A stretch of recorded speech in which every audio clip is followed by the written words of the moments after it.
What up? What up? What's going on, y'all? Trying to get this lapel thing. I don't know if y'all can hear me right with this. I'm gonna just hold it again like I always do. What's up, y'all? Welcome to the live. I'm gonna do two lives today. But what up, Laura?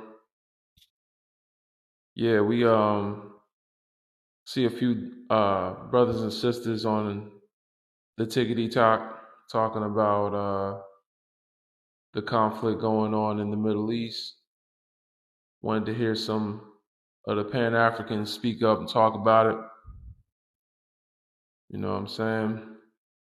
Wanted to hear what some of my brothers and sisters got to say. Maybe, you know, non-black people is always welcome as well. Anybody want to come and share their opinion? I invite all critical thinking to the live. I'm up here kind of early today. Y'all not used to seeing me this early, man. Please tap like when we get to 2K likes. I'm gonna let people come up here and give their opinion. Share the live with your friends. Let's have a conversation. I'm up here early so we can have plenty of time to talk. Everybody get a chance to speak their mind. Talking about somebody said it's too early. It is very early for me, but appreciate everybody sharing the live, tapping like. Um, we're gonna talk about some things. We're talking about Palestine and Israel, some of the things going on over there. I'm thinking about naming my podcast the Black Pill Podcast, but I'm gonna think about it. I'm thinking about it. But I do like Black Pill because people talk about this red pill, blue pill stuff. I don't give a damn about neither of them pills. But um, let's talk about what everybody seems to be talking about. And I think it's interesting because me myself, I see some of what I see it as I don't want to say Stockholm syndrome, but it's very typical of us to pick up other people's struggle and show support for other people's struggle in the midst of our own. You know what I'm saying? Especially those that look like what they said Jesus was supposed to look like, right? Those closer to that European phenotype. We love to pick up other people's struggles, and I just think it's interesting. I scroll up and down TikTok today, and all I'm seeing is a bunch of lives about this conflict that I don't think has anything to do with us, to be honest. Now I know we're anti-colonialists as brothers and sisters. We should be, because colonialism has played a role in a major role in our oppression. It might be, it's our number one adversary politically and ideologically, but that means we can support people. You know what I'm saying? We can definitely support people that are also experiencing colonialism. Me, as someone that has read Frank Wilderson's Afro-Pessimism, I understand that all oppression by this colonial system is rooted in the oppression of Africans and Black people. So, and the Africans are Black people. That's where all their oppression is based. So, it's just kind of interesting to me because I see a lot of brothers and sisters in lives talking about a people that we can support them. You know what I'm saying? Throw our fist up in the air. Hey, we see y'all. I stand with Palestine. All that stuff. That is great. But should we be taking time out of our day to sit and talk about this? On black platforms, on platforms that are supposed to be for our people. Do we not know what's going on in Haiti? Do we not know what's going on in Sudan? Do we not know what's going? A lot of us don't know what's going on in Niger, Mali, and Burkina Faso. A lot of us don't know what's going on in the Sahel region, in America. I'm talking about the American Africans. What up, Sister Energy? I see you in here. Appreciate you. But a lot of us don't know what's going on our own continent. And Haiti, oh my goodness. Haiti is what we should be talking about, brothers and sisters. I haven't seen one live about Haiti. Can we talk about that? But we got time to start talking about the people that the oppressor told us we should be worshiping in his book, the Bible. We got time to talk about them, even though the people that back Palestine are the same people that participate in the Arab slave trade. Interesting. So it's like we're choosing one master over the other. And I understand, we're anti-colonialism, so wherever it exists. So, I understand that. But a Palestinian call you the N-word just as quick as an Israeli. So why are we on black platforms focused on black issues talking about this topic? You know what I'm saying? I think it's very telling. It's very typical of us. And me, my platform is just to get us to think a little bit more critically.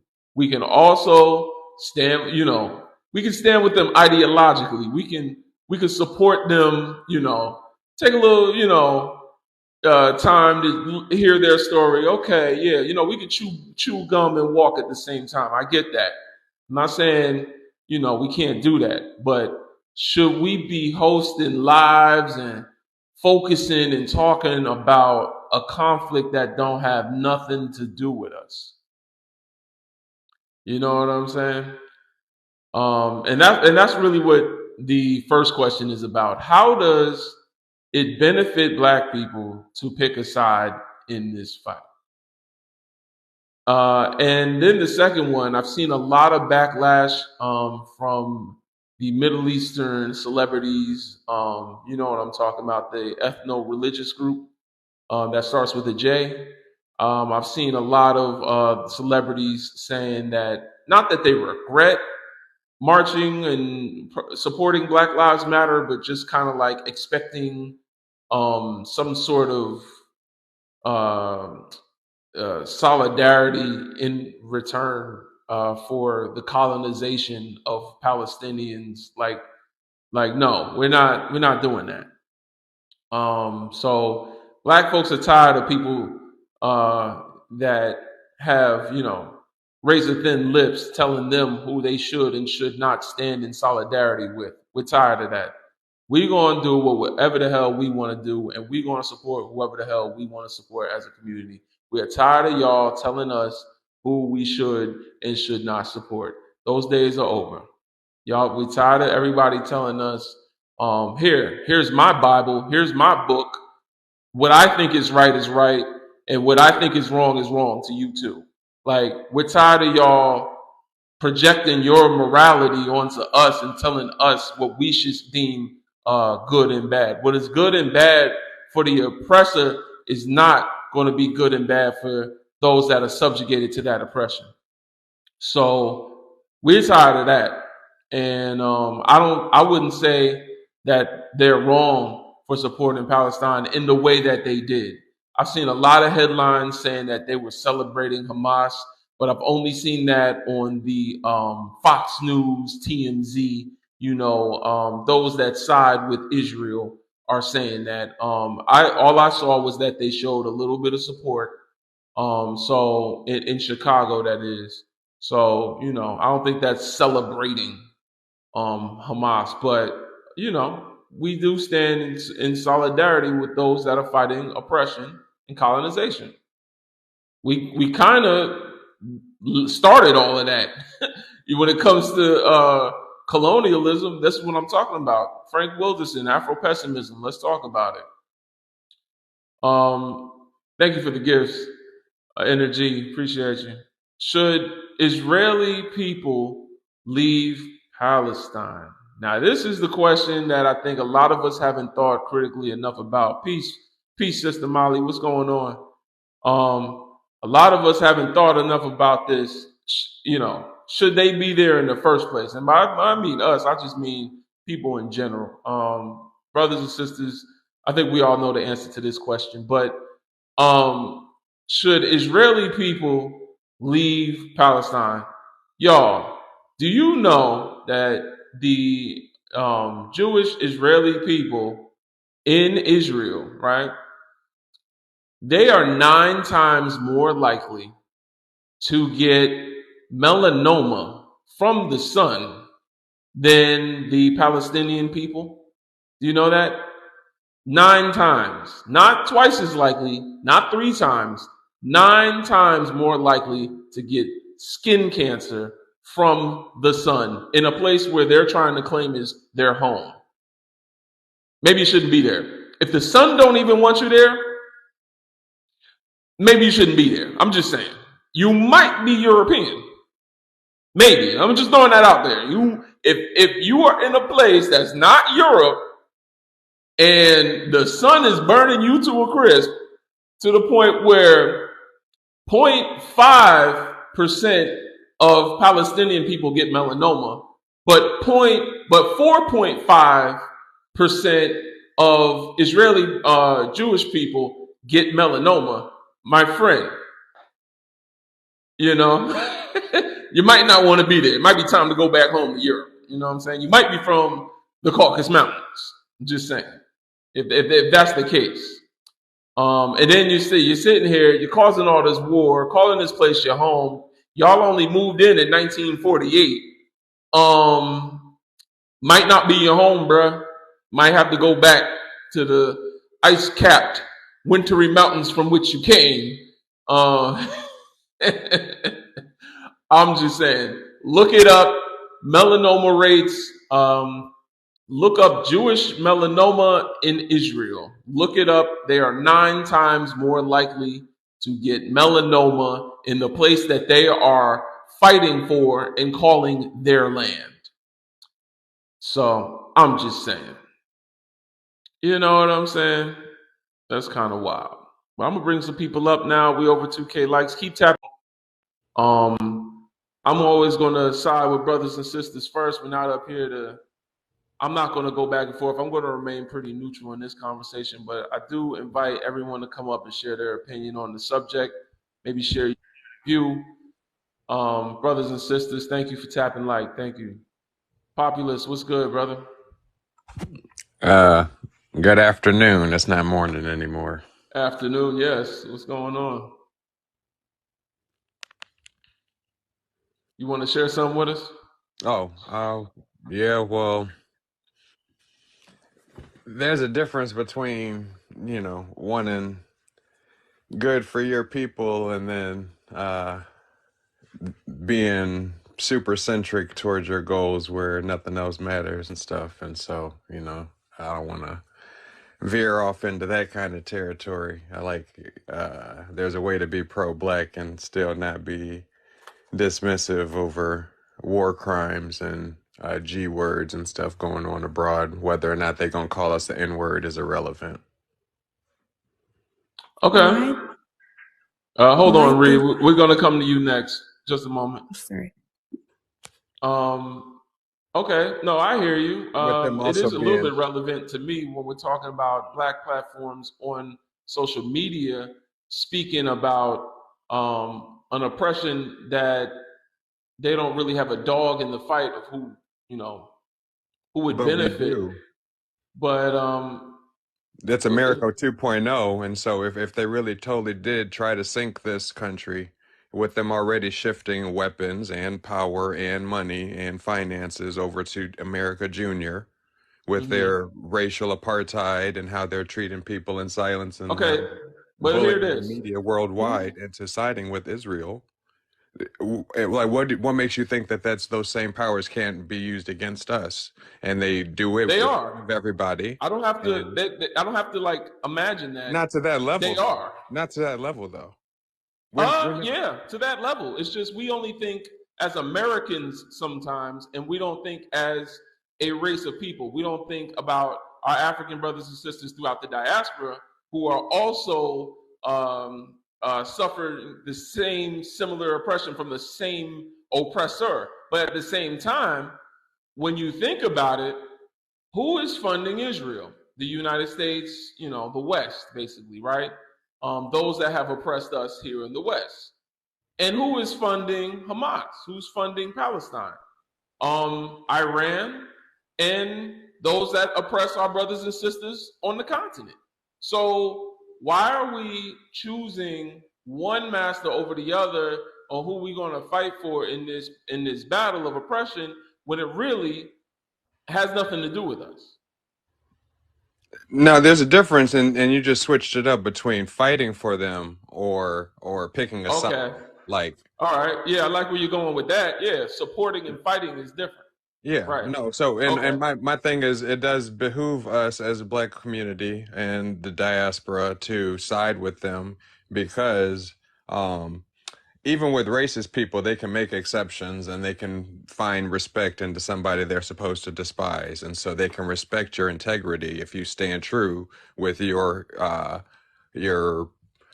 what you preach, uh, and don't have any incongruities or being a hypocrite or anything like that. And so if you say this is what you're preaching, this is what you believe in, this is what you believe for all people, then you have to hold it true, even Mm-hmm. when there are people that call you the N-word. Calling you the N-word doesn't mean they deserve what they're going through now, and that doesn't mean they need to turn around and do Palestinians don't need to do the same I thing. don't know. I'm not giving out N-word passes to anybody. I don't give a damn what they're going through, especially if we going through the same I'm not thing. But saying I giving hear out you. passes. I I'm hear saying you. they don't But deserve that, we're talking and you about people shouldn't that hold that in also your heart. participate in You our shouldn't hold oppression. that in your heart that they, get what's coming to them because of X, Y, and Z, even if they whatever words and sticks and stones they say and whatever beliefs they have and anti-blackness and stuff It's like not that. because of the N-word populace. It's because of the Arab slave trade that still goes on today. It continues.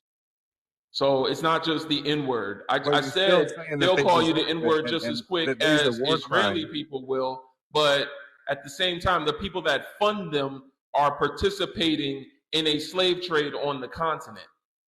Not So the people that were hit, not the people that are unalived. We're talking about hospitals, we're talking about children, we're talking about communities. These people have nothing to do with the slave trade, and that's what I'm trying to get the distinction of. And I need to try to keep you in check as best I can. I know you stay in your lane, I stay in my lane, or whatever. But still, respect, brother, that this is uh-oh. different as far. No, I'm serious. This is No, you're getting a different. little, that's what I'm saying. See, this is another thing.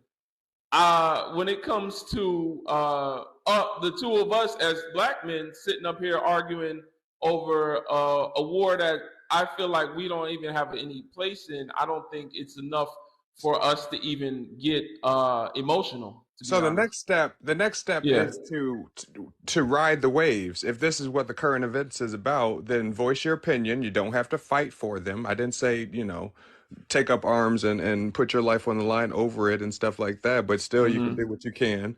But also you can shift it towards everything that you just said. Want to talk about Swanee, then talk about Swanee. If you want to talk about whatever else, Nigeria, if you want to talk about Malema, then Mm-hmm. switch to the topics you want to talk about instead of criticizing everybody for not talking about topics. Then go ahead and be posting those videos instead of staying on the current event topics or whatever. If that's what the goal is, like, then be the change and be the man in the mirror or whatever and stuff. Then, like, if like everything that, instead of spend energy criticizing, then just do it yourself. And like I told Spike Lee this to himself, to his face. Well, I mean, I No, have done it Spike Lee. myself. I've hosted lives about all of these topics, but the reason I'm talking about this topic right now is because this is the conversation that's going on right now, and I think it's important for brothers and sisters to think critically instead of just participate in these conversations. So my platform is focused on bringing about why, as a community, are we having a discussion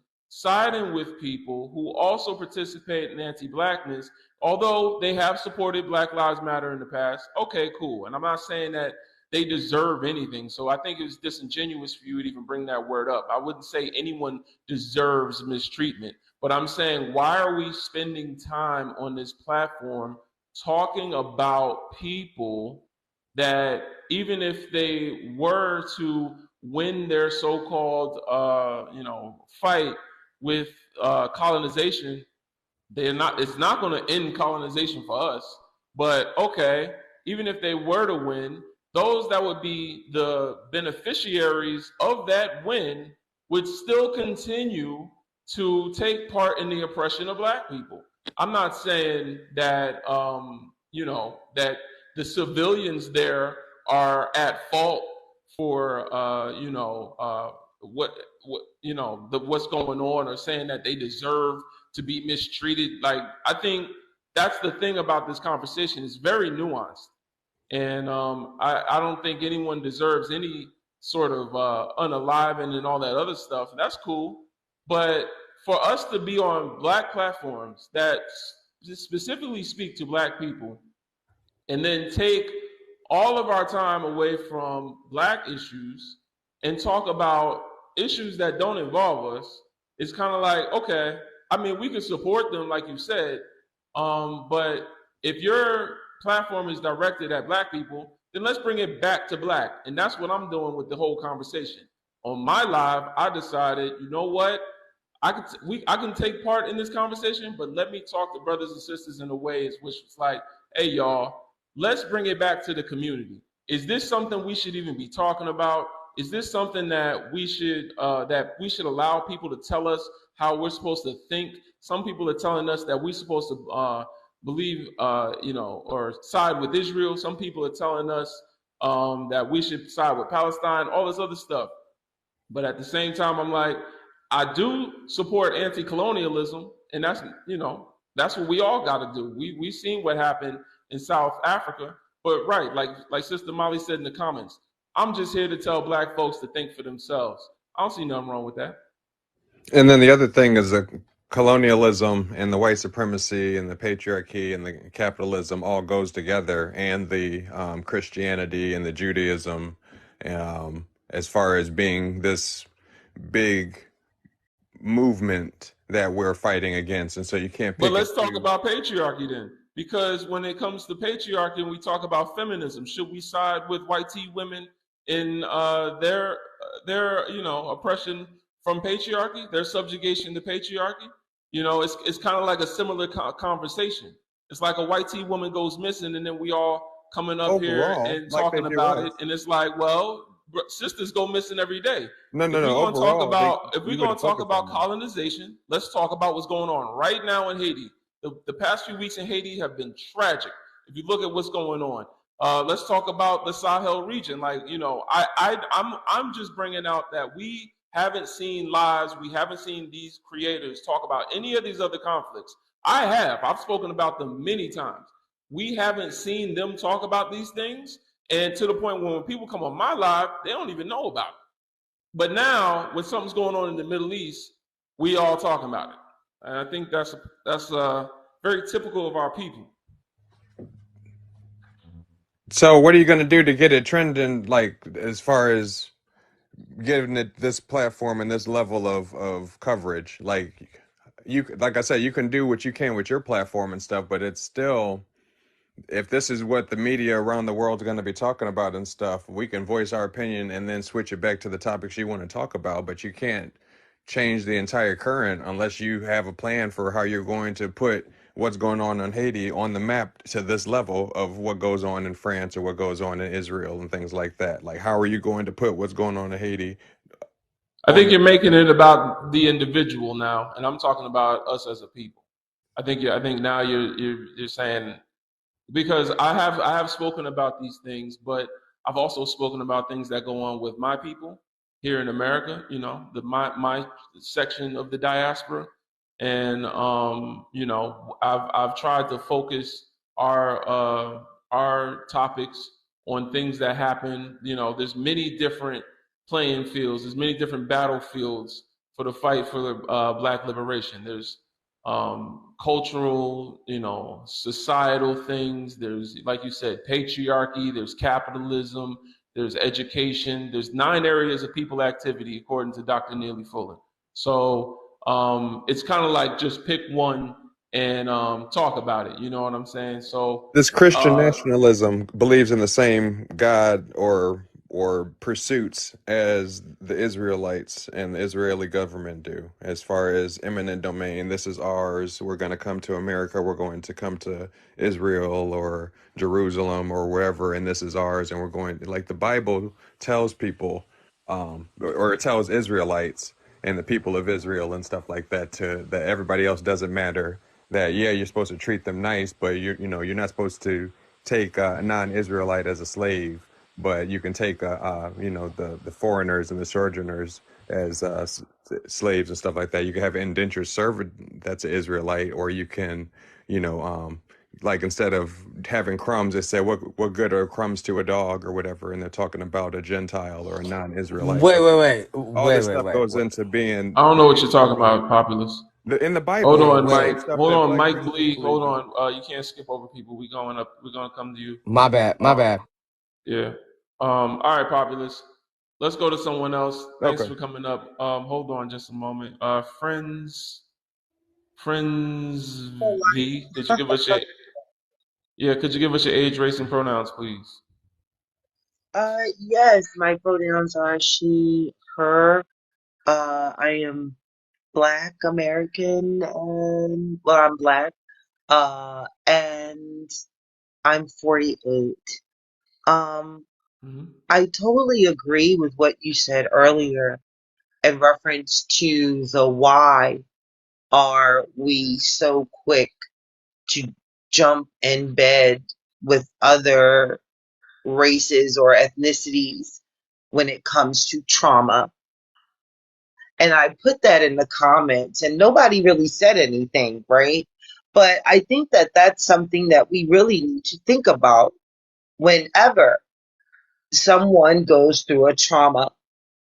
Here we come a running, and we're also demanded to be there, right? Like, how dare we as Black people not assist someone in their oppression? uh, Even if they participate in inflicting ours.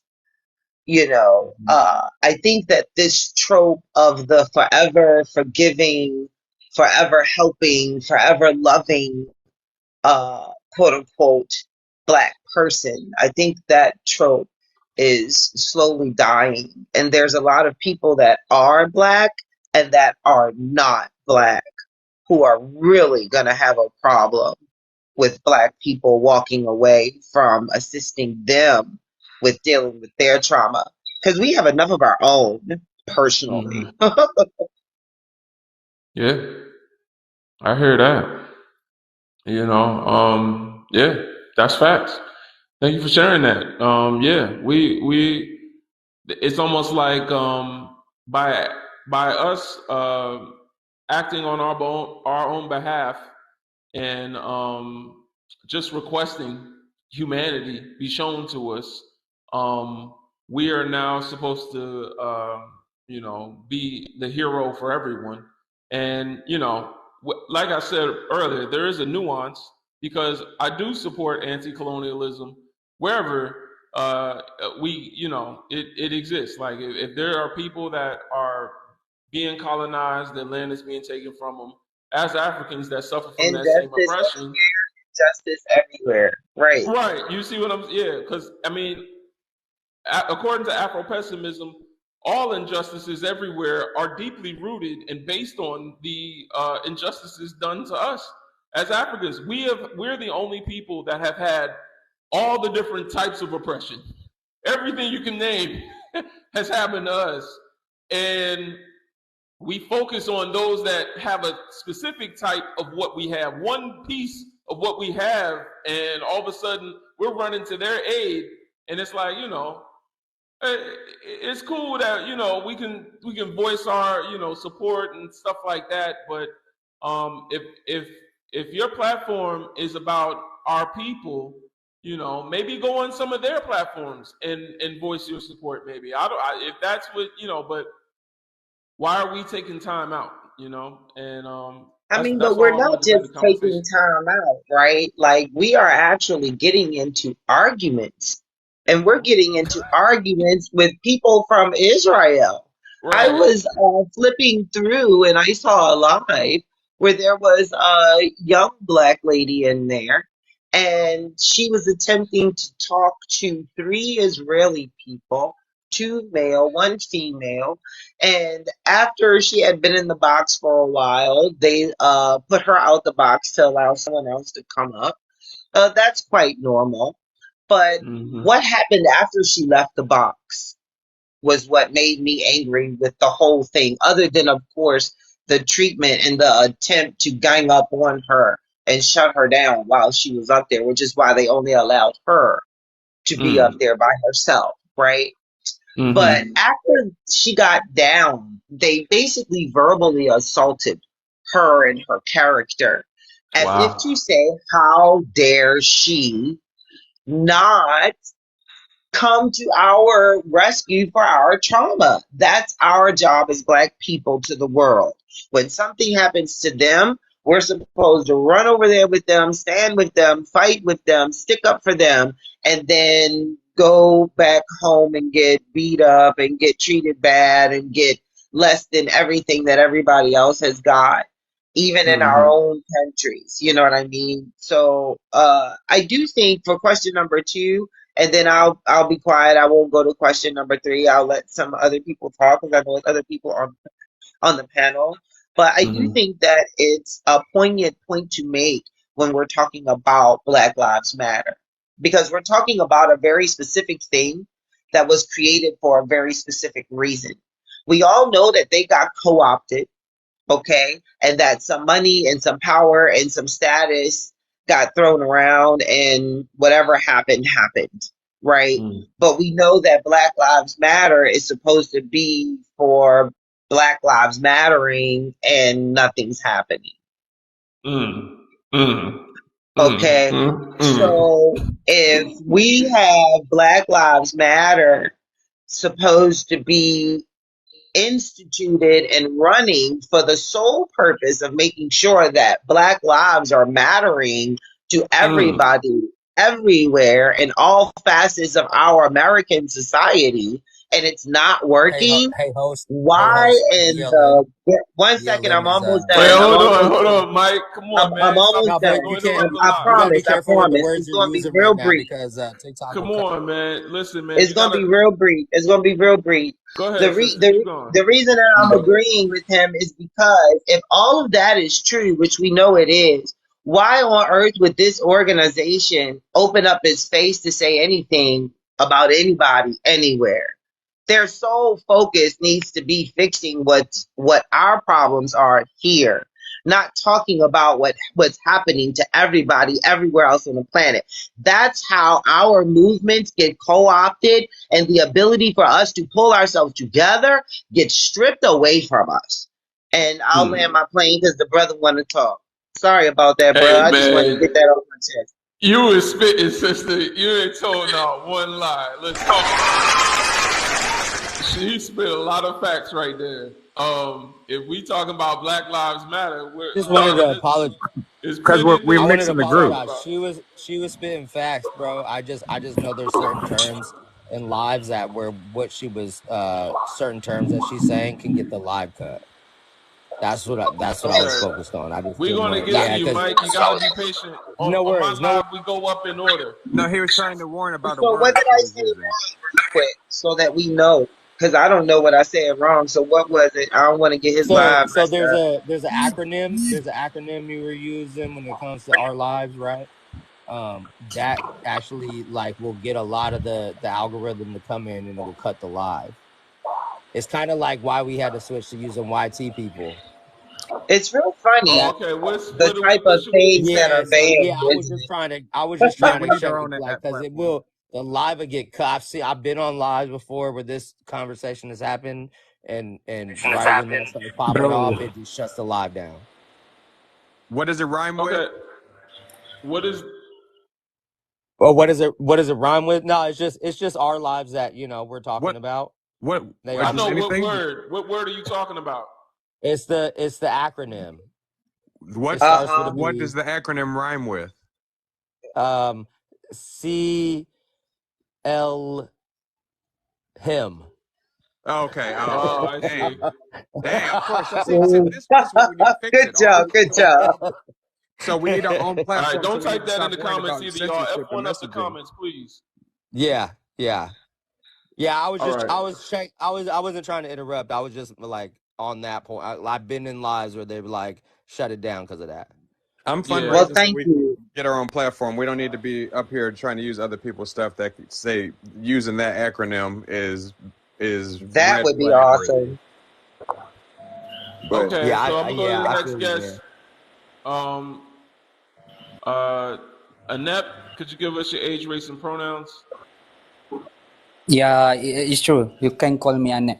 Okay, actually, I'm from Malaysia, and I'm right now staying in Malaysia and follow a lot of news from USA itself, America, about how black people was oppressed before. And I'm sorry about for my English not very good, but as long as you get my point, for me it is valid to talk to all of you. Currently, yeah, from your own title is black. Is wrong to supporting Palestine.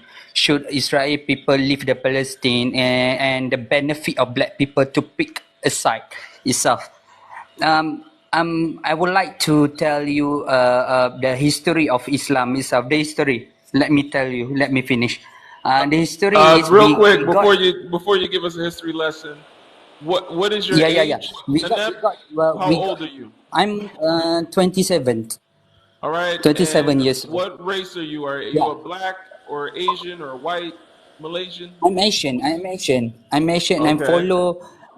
follow all the story and the news. America and other Western countries and stuff. Okay. This is my point of view. Yes. Black people need to pick a side in this matter. Why? Because we have a character. We have a lot of characters inside Muslim, and one of the people is also black. We call it Bilal. Bilal is one of our Muslim leaders inside Islam, and they are black people. And Muhammad Ali, the one who you know, a very famous person inside boxing arena, also the black people. Nelson Mandela, that speak the humanity itself, also a black people. When we talk about the consideration, we no need to choose and pick and become a white or black or Asian or yellow people just to put to choose our side. It's about the question of humanity really inside Mm. this world that might give Who can answer? like it's not yeah, that will force us to choose and pick a side with our own wisdom. That's my point of view. It's up to all of you. Just a small message from me. I love you all as human, and I hope that this crisis gonna resolve as soon as possible. I hope so. That's all. That's it from me. Thank you. Can I ask you a question? Good afternoon to everybody. Oh, go ahead. I'm sorry. People first, then all people I love too. When I Go talk, ahead. Go ahead. Friends for life. If you wanted to ask a question, go ahead. Yeah, I wanted to ask you because that's something that a lot of people say to Black people, especially Black American people, right? Come and stand with us, and they attempt to use Christianity. They attempt. The young man earlier just tried that. You're attempting to use Islam as a way of connecting with us to get us to stand for what you think we should stand for. For us, this is not about religion. For us, right is right and wrong is wrong. We understand colonization is wrong, which is why we stand with Palestine if we are choosing to stand with them. It has nothing to do with or for or against their religion. But my question to you is, why does everyone expect for Black people to stand with them when they don't practice reciprocity. Okay, I can. I just give my opinion about to the answer of your question. Like this, it is not to choose. It's not. I'm not trying to connect the religion to these issues. I just try to express the humanity aspect inside our life. Yeah, Black Lives Matter is start from the police oppressing with the black guy and it become a riot. And it become a very global news until Malaysia is a far away from USA. We reach that news, and then we take it as a part of the, yeah, a lesson of for Malaysian to go through, because yeah, maybe at America you have black and white people, but we in Malaysian we got a lot of others races, other kind of religion also staying with us. It is really tricky to stay harmony inside our country. Like I want to tell you, it is really risky. We need to take a few what we call as a few avoidance. We try to avoid a few racial flare-up factors, such as we talk about our rights, our freedoms, and our royalty, because we got the Sultan. The Sultan, we call it the King of Malaysia. And then we avoid that certain aspect. At the end of the day, we can go through our country really well. Same goes to you. Yeah, I'm learned a lot You of are your issue. rights. What are your rights? What is that? The rights of that stated inside our constitution. And there's a lot of rights, the Malays right, the Bumi Putra rights inside the constitution, the the original people rights. That the things that we try to respect to each other. We learn a lot actually. We try to learn a lot. That's why to answer the black people need to pick a side or not is a question of humanity. Okay, It's hold not the on. All question right, of all right. races anymore. Okay, let me That's it. speak real That's quick, my y'all. point. Let me speak. I Let me hope that speak. I try to give my best answer, even though I have a I lot know of it, Nap. limited language barrier here. Okay, all right. Hold on, real quick. Okay. Let me rebut to some of what you're saying, because somebody's got a lot of noise. I'm not sure who that is. Okay, it's better. All right. So the humanity thing like loses me. You know what I'm saying? Because I hear what you're saying, that everyone should be treated humanely, right? The word humane, humanitarian, treating people as human would not exist if people never treated people as less than human. You understand? The reason we have to be humanitarian is because we live in a world where not everyone is treated as human. To sit here on Black Folks Live and talk about we need to treat people as human is very disingenuous and kind of backwards. Because Crazy. it's funny how those that have treated us as less than human are usually the ones that push humanity and how we all need to treat people as human. You see, we in our continent, in our history, treated everyone as human, even those that were in servitude. And it wasn't until those that came to our land and started treating people as less than human that all of a sudden now they come back and tell us that we need to treat other people as human, and humanitarianism is the highest level of consciousness and all this other stuff. So what I'm saying is, I hear what you're saying about treating people as human and all that other stuff, but we are not treated as human. So it's like, where is it's like we have a certain level of comfort with the oppression of black people, but when there's someone else that is treated the same way black people are treated and they're non-black, the whole world got to stand up, including all those that suffer from the same oppression elsewhere in the world. All of a sudden now everyone's a humanitarian. Hello. Good afternoon. Yes. Yo, I'm gonna go to the next guest. Hold on, Rui. We're gonna get Oh, to you. My next guest all right. is Mike Blee. Could you give us your age, race, and pronouns, please? I'm 40. I'm black and white, and my pronouns, I guess, would be, I guess, he him. I don't know. I'm not. That's it. You got it. Go ahead. Talk to us. What's going on? I mean, there's so many things that are going on right now, right? Like it's such a gumbo pot of ideas right now. When it comes to black people, as far as choosing sides, we always got to choose sides. You guys never choose ours, so we're just gonna shut that down right now. Let's just go ahead and do that straight off the bat. Okay, so and there's another thing. I don't know if you remember the Kings of Comedy. When one black person starts running, all the other black people start running. When it comes to Israel and Palestine, we don't know what's going on, and we are about facts.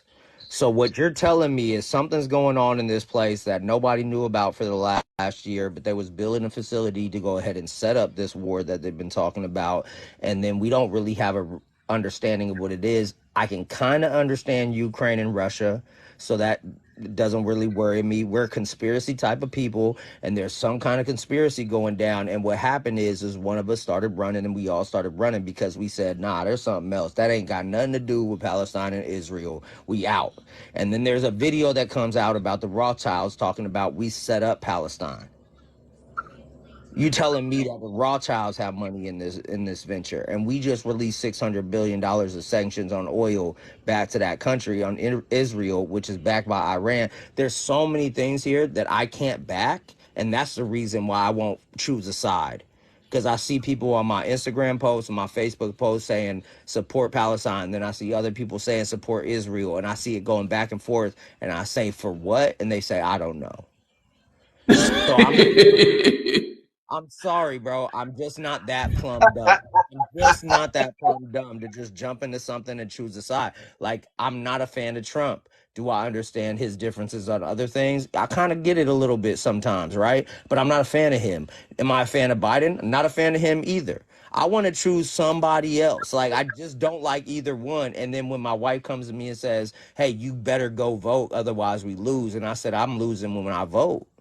Like, that's where the vote is like me literally voting for these people. Like, I don't care anymore about these people. I'm just saying that, like, the moment that I don't have an understanding and I try to think of myself as an intelligent individual, especially dealing with conspiracies, this don't make no sense and something's going on, and I'm not choosing sides until it makes sense to me. And I'm sorry, that's it. I heard that. Thank you for that rundown, brother. Thank you very much. That's facts. That's facts. He ain't lied one time. And there was a brother. He's from the continent. He works in government, and I don't want to misinform, but I forget which country he was representing at one of the summits. But he got up and he gave his speech, and he said, we are not pro-West, we're not pro-East, we're not pro-China, we're not pro-Russia. He said we are pro-Africa. And I think sometimes brothers and sisters in the diaspora off the continent need to adopt some of that mindset. Was he from Kenya? African advice? I don't think he was from Kenya. But I'm pro-Kenya. I'm pro-everywhere that's on the continent of Africa. We got to be pro-Africa. Oh, he was? Okay. Yeah, that was a beautiful speech that he gave. Yeah, let's go to the next guest. Oh yeah. I'll also give y'all a quote from Kwame Nkrumah. He said, he told Africans, he said, don't look to the West, don't look to the East. He said, look forward, because there's oppressors in the West that want you to align with them. There's oppressors in the East that want you to align with them. He said, look forward. He's telling the African people to look forward. We need to empower ourselves. None but ourselves can free our mind. All right. William, could you give us your age, race, and pronouns, please? Okay, thank you. I am not American, but I'm black, right? So let Right. me say something. Okay. Yeah. I No, that's am you a brother. 18. And then are you what's your age? I am 18. I'm sorry? 18. Did you say 18? Yeah. Shut up, Okay. bro. No, That's Okay. cool. no, no, no, no, no, no, no, no. What Not gonna happened? let your live do that, bro. You're 18. Yeah. So what's wrong? Show your face. I'm Come not on. gonna I even have play on your live, 500 bro. followers Not and I gonna can even show do my that. video. 18, bro. You 18? I have 500 followers and I can show my video. So Are you married? not at all. I'm a student, man. No. Okay, host. That's on you, bro. That's on you. I don't know. He look 18 to me. I don't know. His picture What's looked up? like he What's could be up? 18. I don't know. It don't matter as long as he's old enough to come up here. What's going on, brother? Talk to us. Me, what I'm saying is, if Africa becomes free, you people will also become free. And if you become free before we do, I'm sure if you care about us, we will also become free. Now, we will not be free as long as we mind other people's problems. Now, the first question is, how does it benefit black people to pick a side? No how. No how. I am migrant. I came here to Norway with my parents. We live in Norway, northwestern Europe. And when I see my people here talking about Palestine and Israel and Russia and Ukraine, those are not our problems. We have our problems in Africa. We should focus on Africa. We should fix our countries. Now, is BLM, Black Lives Matter, wrong for supporting Palestine? Yes, they are wrong. Because have you ever seen Palestinians putting on a t-shirt Black Lives Matter? Have you They ever? actually, they actually, they actually did.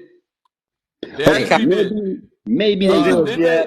They Maybe They kind they of did, did. did. right? Yeah, they kind of did. You Maybe good? maybe they did. Yes, Yeah, they Now, did. they have kind you of I saw did. something have you something like ever from heard? racist Sorry, terms. sorry. I'm Hold sorry. on, Rui. We're coming to you next. Go ahead, William. Right, all right. I am saying maybe they did. No But way. have you ever heard from anyone, any leader in Palestine, saying free Africa? I'm not That I sure. don't think so. So why are you focusing on other people's problems? Why? You have your own problems. Me, I have been listening because in Africa where we could not watch TV every day because we don't have enough internet, but I could listen to a radio. Black people are being killed every day, in the morning, in the noon, in the night, every time. They're being killed. Jews are not killed. Palestinians in America are not killed. Chinese are not killed. But black people are killed. All right. You said Don't you were say the 30. K You word said no you were more. 35, right? You said you were 35, right?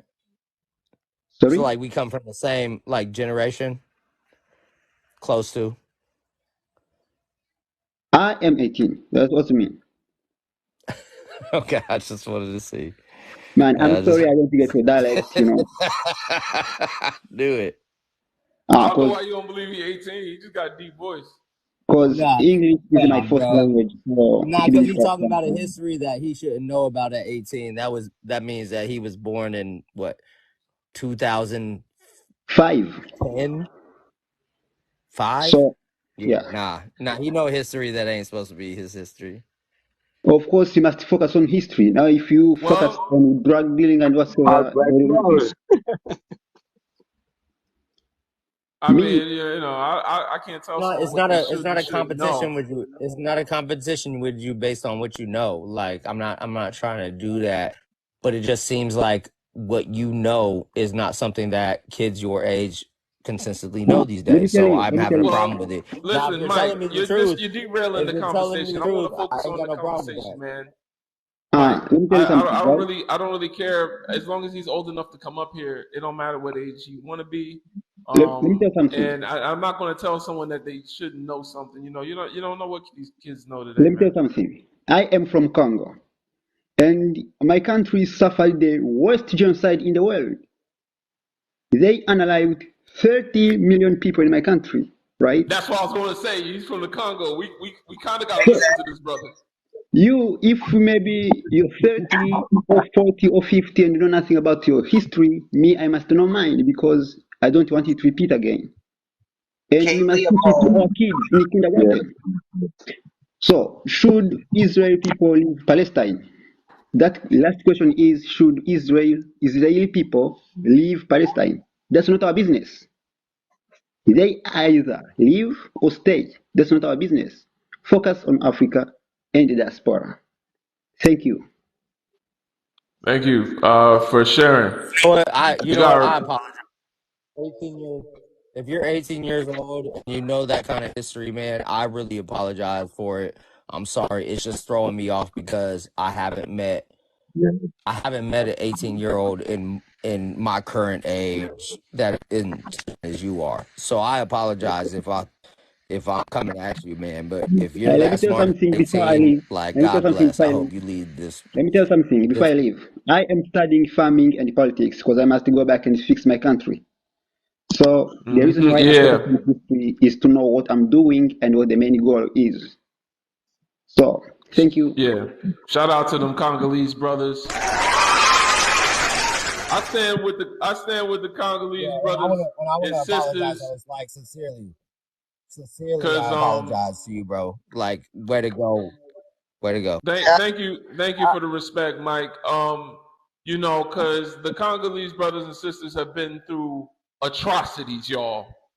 Yeah. And sometimes coming up out of that kind of oppression ages you a little quicker. I know that's a fact. I've met some Haitian brothers and sisters that they was like 12 years old, but I swear to God, I was talking to a 30-year-old man.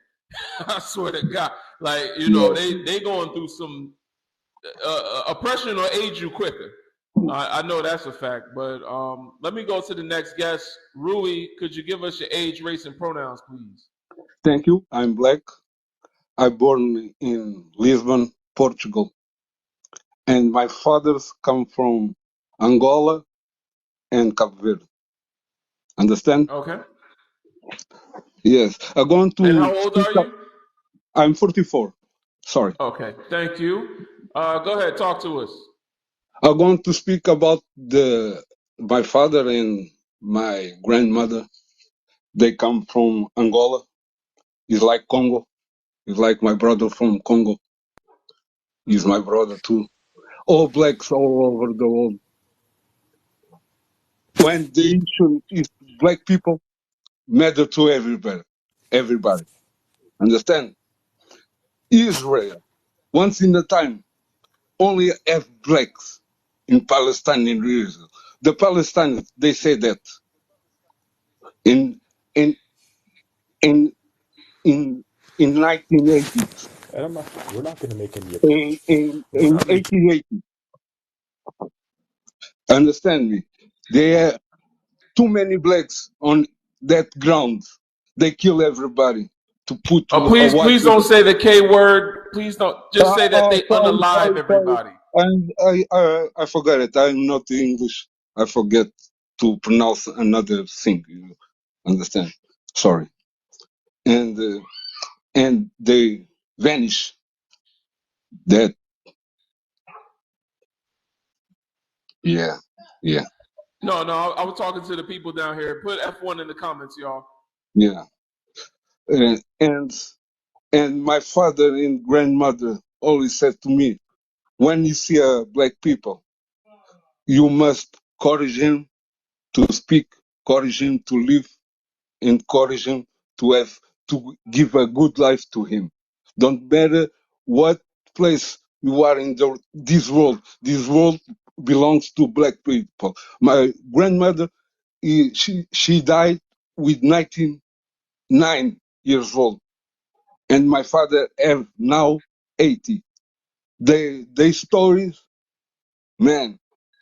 Even the movies American don't talk about these stories. Even the schools, the doctrines of today don't talk about these stories. Mm-hmm. We the I could black people, imagine. we the black people, we say we are united, we are not united. If black people in America say we are Americans, we are black or from America, we must do that. Black people from Africa, we are Africans, we must do that. And we black people, we have been in all the places of the world. Then we came back to Africa Can't do this, of bro. I can't do oppression. this. I'm out, bro. I'm out. I can't do this, bro. Yes, it's true. I'm It's out. true. That is the truth of the ancient ones. That is the truth. Don't talk in the schools. My mother come from Angola. They have Jonas Savimbi, a dictator to the white folks, but to the people is not a dictator. It's a hero. Today it's more hero. They venerate that man today. The every man with power, they make atrocities on this way, but they have the power to make that start. We as a people, we must unite to fight that doctrine of the government. The Okay. government, they divide us all, blacks to every kind in divided, say you are this, you are that.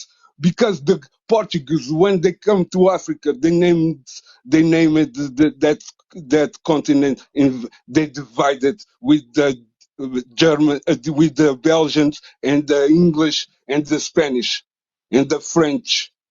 They divide Mm-hmm. it. Yeah. Africa, Africa, the people of Africa and the people, black Africans, the stories of the world, they walk in the lands without borders, without disease. Yes, Mm-hmm. have wars, tribal wars, and that kind. But don't make atrocities to billions and millions of people. Mm-hmm. Understand me? Congo and Angola, they once have a king. When the Portuguese come, they killed that king, the old lineage, the people lineage. They take to America, they take to Europe, then take to Africa again, to Cape Verde. All they make all things to the black people to not unite and not Yeah. Rui, remember. I hear what you're saying, and thank you for sharing that. But you got to land your plane at some point. You're giving us a speech, you know. Yeah, sorry. um, yeah. Sorry. Yeah, my point is we must unite all over the world. Don't matter where you come from, even if you come from Antarctica, you must unite to the cause of the people of the human race. Now we are blacks. We must be the heroes. Yes, today, 2023, this century, we must do something as blacks people, because of oppression of the the rich men of this world. So, bye. Thank you. Okay. Thank you for that. Thank you for sharing that history with us as well. Prince Coffee, what's good, brother? Brother, what's good, family? I'm good, man. How you? I'm doing all right. I'm doing all right. Sunday, relaxing. No schoolwork, nothing. Yes, You know, sir. definitely. Coming to chime in. Yeah, please give us your So yeah, thoughts. I mean, I'm Kofi. I'm Kofi. I'm 35 years old. I am him. Yeah, I am that him. Yeah. Yeah, I am him. So yeah, we're gonna stock it. We're gonna go right into it. How does it benefit Black people to pick a side? It doesn't benefit us at all to pick a side in what's going on between Israel and Palestine. It really don't. I mean, like I said, we can talk about it like we having right now to understand, have awareness about it. But to trying to choose the side about who's wrong or who's not, it really don't, because they're all wrong. They're all against us. In my opinion, they are against us, brothers and sisters. If you dive deep into the rabbit hole, it run deep. You find who your enemy are. It's easy to find them. You just gotta do a little research. So let's not, pick a side right now, because we don't really know what's really going on between those two. They actually brothers. That's another white on white crime. Right. That's another white on white crime. And we ain't got nothing to do with, nothing to do with us. You know what I'm saying? So again, we really talking about Europeans, Arabs, and we're talking about Europeans, so-called Jews. So that's them, So that's not. So is it wrong for Black Lives Matter to support Palestine? Yeah, like I'm saying, I just break it down. Is we shouldn't be choosing a part in this, because when it comes down to our issues, we have to deal with our own issues. Nobody, sticking their hands out to help us in any type of situation that we have right now. As we dealing as the Black people all over the world, we don't have no help. So again, we shouldn't be choosing a side. We shouldn't help any other nation with what they got going on. Yeah, I heard that. So Israel people leave Palestine. Yeah, again, that's something they're gonna have to figure out on their own. Personally, we shouldn't have no opinion on that. Again, it ain't got nothing to do. We have more issues to deal with than what they're dealing with. So again, we have to be quiet and deal with our own issue. Are you Well, I heard that. Thank you for sharing that with us. That's a brother from the motherland, y'all. We get a few. We've had a few brothers from the continent come on up and share their viewpoint, and I think a lot of brothers and sisters on the continent agree. I think they've expressed what I've been seeing because that's the thing about TikTok. It's amazing. If you want to know what brothers and sisters on the continent are thinking, they have their lives too as well. Everybody should, if you want, follow Coffee. He be in a lot of them. If you follow him, you'll probably see what lives he goes in. Like the algorithm will sync up, and then you can see what's going on the continent, how they feel about stuff. Then you apply that to our knowledge, and I'm talking to Black people in America. You can apply that to our knowledge of what pro-Blackness and Pan-Africanism is here, and then you can kind of formulate your own opinions based off of not just our American perspective of how we're treated and who we are as a people, but also who we are globally and in our homeland. So I would encourage all Pan-Africans to also pay attention to the motherland. I'm gonna go to the next guest. And don't forget to tap like, y'all. Please tap like. Let's get at least 30K in the next 5 minutes, please. If everyone could just tap like, it really protects the lives. Send some gifts, maybe some roses, whatever, just to protect the live. Let TikTok know that you're gaining some value from the live. African advice: no one on the panel tap like. If you're on the panel, don't tap like. Just let it. It has to be the people in the chat. Appreciate you. But yeah, they'll shadow Banana our live if we up here tapping. Hi, my name's Kate. I'm 32. I am from I'm white British. I have a lot of friends that are Black, Asian, different cultures from all over the world. Because I'm a PlayStationer, so that's where I get a lot of my friends from. The question that I've got is mainly is that I support Black Lives Matter, but I was wondering, we recently had a problem with a banner going over a city saying White Lives Matter. Is that a problem, or should it be a problem, or or do you think that it is it isn't it should be there? Do you know what I mean? I think you're veering off the topic here. We're talking about Israel and Palestine. Okay. I just We can was host another live about that some other time, but that's not what we're okay. talking about today. That's the only reason you came up here? Yeah, just I kind of like obviously I've seen it and I kind of I Yeah, was just that's not what we're talking about today. Thanks for coming up. That's weird, man. Listen, I learned already. I already learned my lesson with y'all. I learned my lesson with y'all. I'm talking to y'all. You know who I'm talking about. The snow people. The snow people. You know what I'm saying? The people that blend in with powdered donuts. You know what I'm saying? Like I already know what y'all do. Y'all come up here and you ask a little question, seeming innocent question that got nothing to do with the topics. You screen record my live, and then you post videos taking little snippets of what I said. I'm not doing that with y'all no more. We're gonna stay on topic today. African advice, could you give us your age, race, and pronoun? Oh no, you can't. Well, yeah, give us your age, race, and Oh, pronouns just for the live, please, brother. yeah, for sure. So I'm 25, Jamaican and Kenyan descent, and I'm a man. All right, thank you. And go ahead. Give us your thoughts on the topic, please. Okay, so how?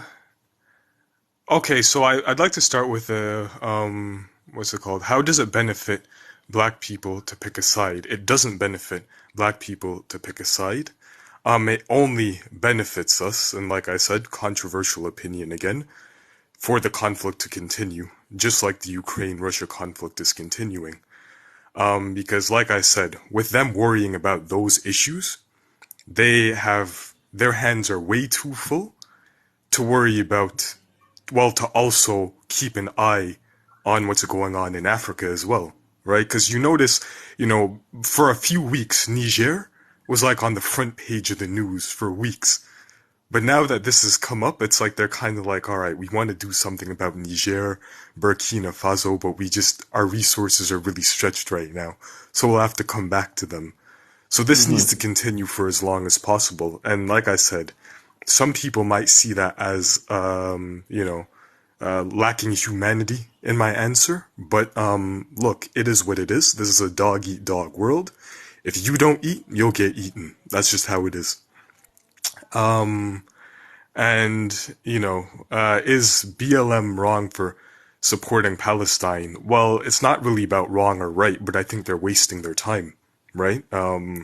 That's the thing. It's like, I've realized here's something that really frustrates me about black people as a whole. And I mean, like, it bothers me to no end. It's like we always seem to be, like, we always have to be white knighting for others, going out of our way for others. Who wouldn't do the same for us? And like, speaking from an African perspective, I'm, part Kenyan. Look, when my forefathers were in the trenches during the Mau Mau Rebellion, fighting European colonialists out of our territory, unaliving thousands of their soldiers, how many non-African people were in those trenches with my forefathers? Not one. Not one of them were in those trenches with my forefathers, fighting the British off our territory, right? Kenya today, and it has a rough history for a long time, right? But today it's one of the fastest, and I don't know if you know this, one of the fastest industrializing countries on the planet. The economy's significantly improving. No thanks to anyone outside of the continent, because they've done nothing but put roadblocks in that country's way to try and stop them at every turn. So all this thing about, black people should support either Israel or Palestine, and I think I speak for Africans as a whole when I say this, we don't owe anyone, and black Americans too, we don't owe anyone a damn thing. We don't. Because, and even with, the issue with the Black Lives Matter, I mean, even though Palestinians, sure, a couple of them put on shirts and maybe showed up to some protests, good for them. right? But, at the same time, how many more of them either know about the issue and never showed up or never talked about it? And even then, I think it was a Congolese brother earlier that was here up on the panel, or was it Kofi? I don't know. It was one of them, but they asked the question: how many Palestinians were there saying, free Africa or supporting them in their anti-colonial struggle, from, the 1940s, all the way up until like in the 80s. Like, how many of them were there sending their fighters, helping us fight? Not one. So, I mean, this notion that that we're obligated to support anyone, it's ridiculous, right? Someone in the comments did mention that they supported apartheid. I mean, I'm not supported apartheid, but Israel did. supported anti-apartheid movement in South Africa. I did see Julius Malema speak on that as well. Oh, really? Yeah, well, yeah. I mean, being anti-apartheid is, is cool and all. I would just I didn't say, know that, but in any case, even yeah, then, right? right, yeah. Look, and like I said, people are going to see this as cold again. I think someone even mentioned the Soviet Union, right, and how they supported Africa. Look, the only reason we should be with Russia or China is not because they did anything for us. No. The Zambian president, the current Zambian president, a lot of people criticized him, right? But I see what he's doing. He's making deals with both the Chinese and both the Americans. It's like what you said earlier. Don't look east, don't look west, look forward. And if you can play these sides against each other for Africa's benefits, then yeah, like it's however we do whatever benefits us, right? If this doesn't benefit us, if the conflict continuing didn't benefit us, then I wouldn't have an opinion on it, you know? And as for should Israeli people leave Palestine, you know what? From a moral perspective, they probably should. But again, then the conflict would be over. So that's the thing. I think they should stay put. And someone said in the comments, didn't they loan Kenya $8 billion? I don't think so. I think they're don't talking know about that. Russia. Was it Russia that did that or China? I don't know. I mean, from what I know, this current government's very evasive when it comes to loans, so I don't know, but Yeah, I it don't was know, China. probably. Yeah, Yeah. it was China. But To and build the railroad system.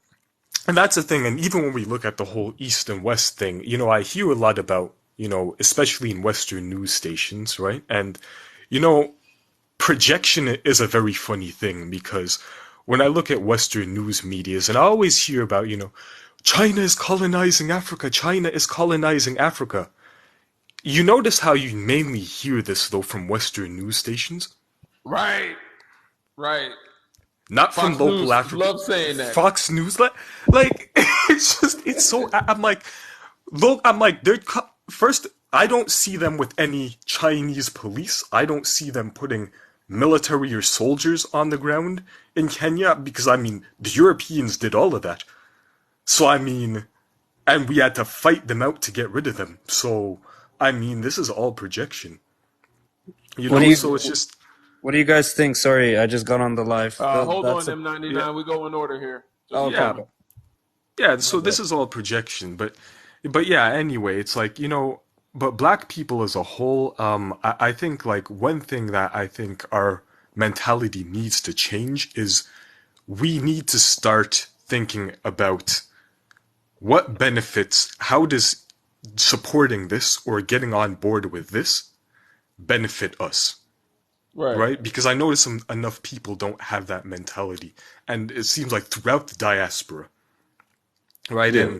And I think this all comes from this whole kind of MLK, holding hands with other people ideology. And, that's why I appreciated, I always say my favorite historical Black American historical figure is, Malcolm X. you know, in a Mm-hmm. lot of ways, because he advocated for the independence and self-determination of Right. black people in Africa and the diaspora, right? Mm-hmm. So yeah, I mean, and there was a guy up here earlier too that said, I was getting annoyed listening to it, even when he's like, you know, it shouldn't matter if they called us this or that, or if they said the N word. I'm like, man, if they said the N word, we should still be in support of Palestine. Like, what? Are you Yeah. crazy? Listen, that's why I say there was no, like I said, I go back to that and I say they'll be as quick as anyone to say the N word. And like I said, even if they're not, I mean, sure, some of them might have supported Palestine, or sorry, apartheid, or fighting apartheid. But at the same time, it's like, even if they did, nobody requested their help. That's one. And two, most of the legwork of fighting apartheid and crumbling it within the African continent was done by African fighters from other countries who were Mm-hmm. going into South Africa and waging Mm-hmm. insurgencies. Right. They were over there in Israel, staying where they were. So, I mean, yeah, you can just put up a fist and say, yeah, we support you. They didn't actually do, from what I know, any actual legwork in helping them fight or do anything. Mm-hmm. So, yeah, we don't, I stand by that. We don't owe anyone a damn thing. So, yeah, if anyone in the comments, because I know a lot of them are gonna, you know, I know there's a One lot thing of I want to Uncle add Ruck. on to it. I want to add on to this is y'all Yeah. check this out, right? We have Drake Mm-hmm. and you have DJ Khaled. DJ Khaled is he's ancestry from Palestine. And you DJ got Drake, Khaled. he's Right, claiming his right. mom to be a Jew. And these are the two biggest, you know, artists in the world right now, and they're not saying anything about their own people, and they're not saying nothing about their own issues. We still Exactly. here trying to figure out what's going on, and they quiet. And these people who have a voice in the whole entire world, they're really quiet right now, and we Because out their here trying to bosses are really figure it Israeli. out. And DJ Khaled is making. Oh, okay. Then they need to figure it out, because these are Yeah, people who they're. make money off of black people, man. They need to figure it out. Yeah, no, if DJ Khaled and Drake ain't saying nothing, but They can't say we nothing. up Yeah, here they on wouldn't all these dare. lives talking about we built our platform speaking on black issues, and we up here arguing amongst ourselves, but DJ Khaled and Drake ain't got nothing to say. Ain't that crazy? Exactly. And DJ Khaled, you know, it's like what Kanye said. All of America's media and record label, all of them are owned by, you know, the star people, Yup. right? In Yep. Israel. So even if DJ Khaled wants to say he wouldn't dare speak up on his own people, he wouldn't dare speak up on Nah. behalf of them because tomorrow he's out of a job and he knows that. Yeah. So Because if then he couldn't come back and start saying the N word again. exactly. So if he's too cowardly to speak up for his own people, why should we speak up for him? Right. Nonsense. No, Crazy. forget that. Well, thank you for that, African. I'm gonna go to the next guest. Yeah. Appreciate you. Golden Josiah, could you give us your age, race, and pronouns, please? All right. Can y'all hear me? Yes, we hear you. All right. Age, I'm 22. Race, I'm African American slash Afro Indigenous. I'm a descendant of the Machapanga tribe on my father's side. I just asked your race, man. You could just say black, but we hear you. I mean, yeah, black, but at the same time, that's All like right. a designation. But also just what was the last thing? Your pronouns. He, she, Pronoun. they. Choose one. Yeah, he, him. And when it comes to the how this benefits Black people, I just want to talk about how Israel, as like a country, quote unquote, has literally only existed to protect the interests of the West. And by West, I mean America and what they have in the Middle East. So we have Israel literally being responsible for providing guns and materials to people in South Africa for apartheid. So they actually were not anti-apartheid at all. I can send sources on that, but they literally supported apartheid against Black people in South Africa. They also Who supplied did? Israel. Yeah, They supported apartheid. they absolutely did.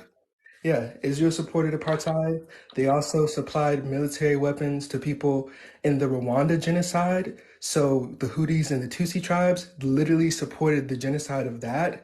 They also are like really pro militarized. So I know personally, as somebody who's protested and been active in like, just anti-racist actions and stuff like that, I'm from North Carolina. The former police chief of the Raleigh Police Department literally went to Israel to get pro-militarization training on how to quote unquote deal with protesters. They are literally part of the reason why the militarization of the American police system is becoming the way that it is, and it's getting worse and worse. The knee on the neck thing that Derek Chauvin had like done to George Floyd that killed him was literally originated by Israeli like soldiers and Israeli like police officers, because they literally did the same things to Palestinians. Also, Malcolm X went to Palestine and had like meetings with the leader of the Palestinian liberation movement and supported the liberation of Palestinian people because of how linked it was to the black population in America. And not only that, there's also black Real Palestinians. quick, just be careful saying the K word. K-I double hockey sticks. Oh, yeah, Say my fault. unalive. Please monitor yourself because we're on TikTok. Fair, Thank you. my fault. But yeah, like literally, Israel has supported, the unaliving of so many different people, and they are literally like consistently bombing like the Gaza Strip and areas around that area, and they're also just not good like people. Like the idea of Zionism, it's not synonymous with Judaism, which is something that a lot of people like a lot of Israelis are trying to put together to just say that it's anti-Semitic, and it's not. You can literally support Jewish people, but still condemn the actions of the Israeli government, which a lot of Jewish people do. It's literally just clear as day. The Israeli government is literally supporting, like, you know, unaliving across the world, not even in the Middle East, but also in, America with, the pro-militarization of the police force, with all the things in Africa that they've done, with the supporting of things like apartheid and, the Rwanda G word, things of that nature. They've not been beneficial to us as a people. So it benefits us to speak out against it so that these structures no longer exist, because they not only oppress the Palestinian population, they also oppress the quote unquote black Palestinian population, which has been in Palestine So since. then why are we not talking about the black population that's That's oppressed by it? something we should talk about more, but I feel like a lot of people aren't educated on that because they're just talking about Palestine as a whole. But as black Palestinians, those people literally face double discrimination as Palestinians and black people, which most of the time they say, like, their sources, they say that they experience racism from both sides, but it's mostly perpetuated by the Israeli soldiers and the Israeli police force.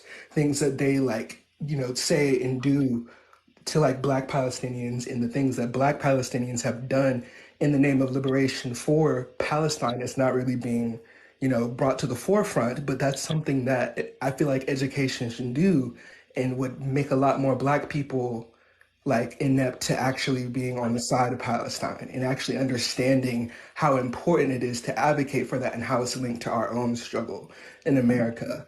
And the Palestinians, a lot of whom during like the Black Lives Matter thing has like openly advocated for Black Lives Matter because of the support that Malcolm X had with their leader for the Palestinian liberation movement back in the 60s. Okay, but what about the brothers and sisters that are not directly oppressed by the American, I wouldn't say military industrial complex, but yeah.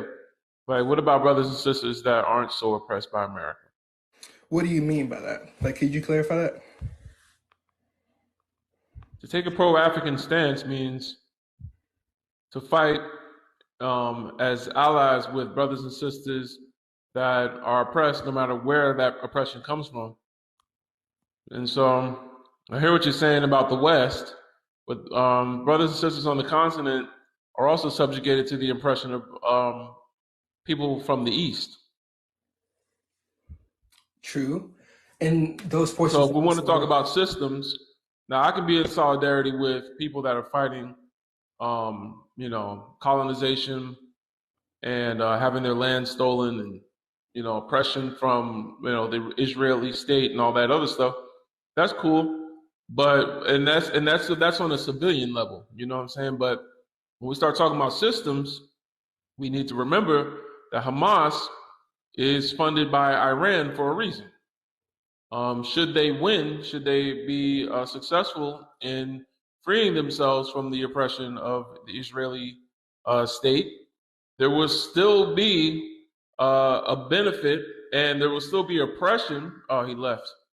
There'll still be oppression on the continent by those same Arabs.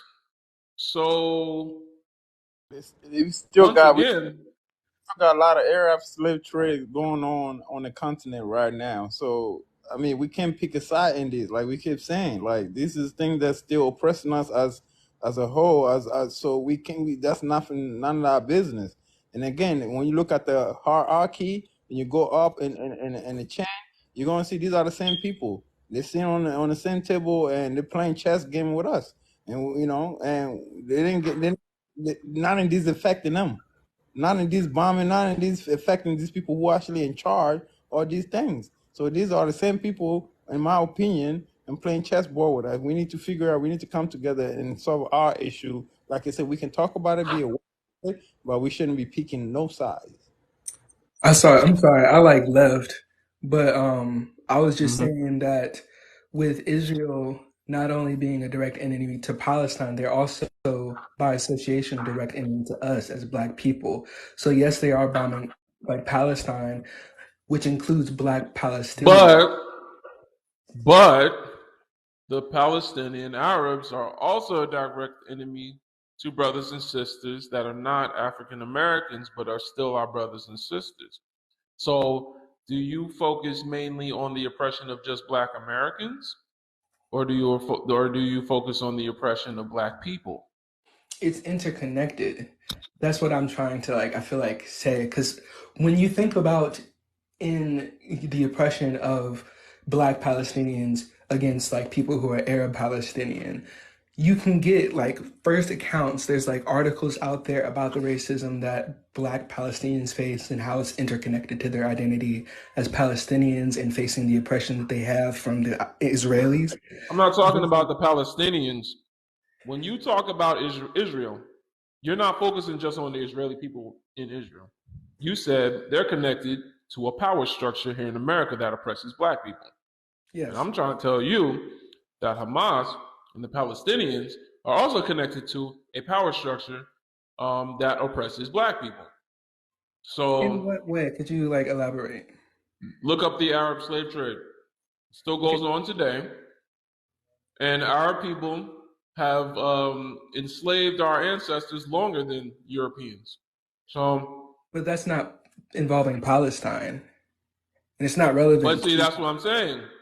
But what you're talking about in America doesn't involve Israel. You just said it's connected. So I'm No, telling it is. you, It does involve. Palestine and the Arabs in Palestine are connected to Iran.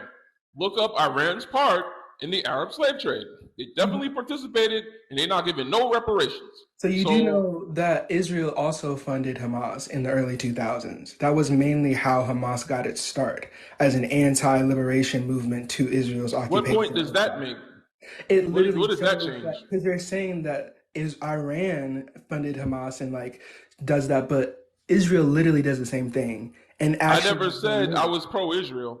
I never said that you were Please, pro-Israel. please Never don't said. get that I never twisted. said that I'm you were saying pro-Israel. they are both linked to oppressive power structures. So why are we putting one above the other? Because one is directly affecting us while one is indirectly affecting us through their. One is affecting us directly as well, just as direct as Israel How so? is.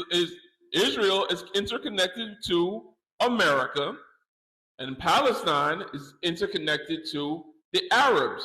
So if that's the case, both Arabs and Europeans, Western people and Eastern, oppressed and enslaved Black people.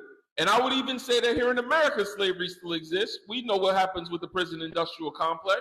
So both of these people have decided to come against you, yet we're sitting here choosing which flavor of oppression we need to fight for. And I think that's a problem.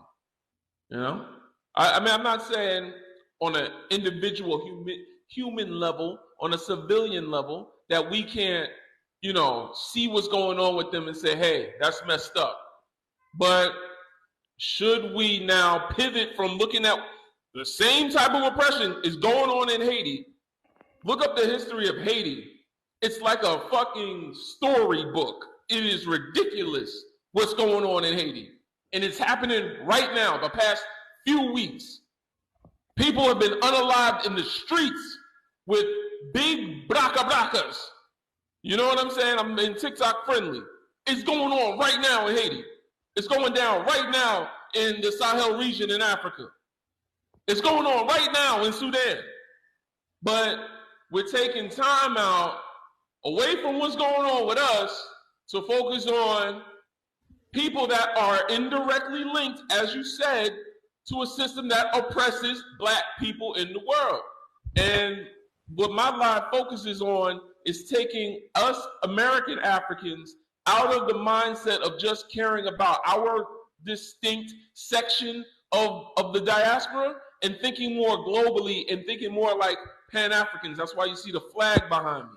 So I love my people, and I'm always going to prioritize my tribe as well. But in doing that, I want us to start thinking outside of just what America has done to us and understand what's going on to the brothers and sisters that aren't being subjugated to American oppression, still indirectly affects us.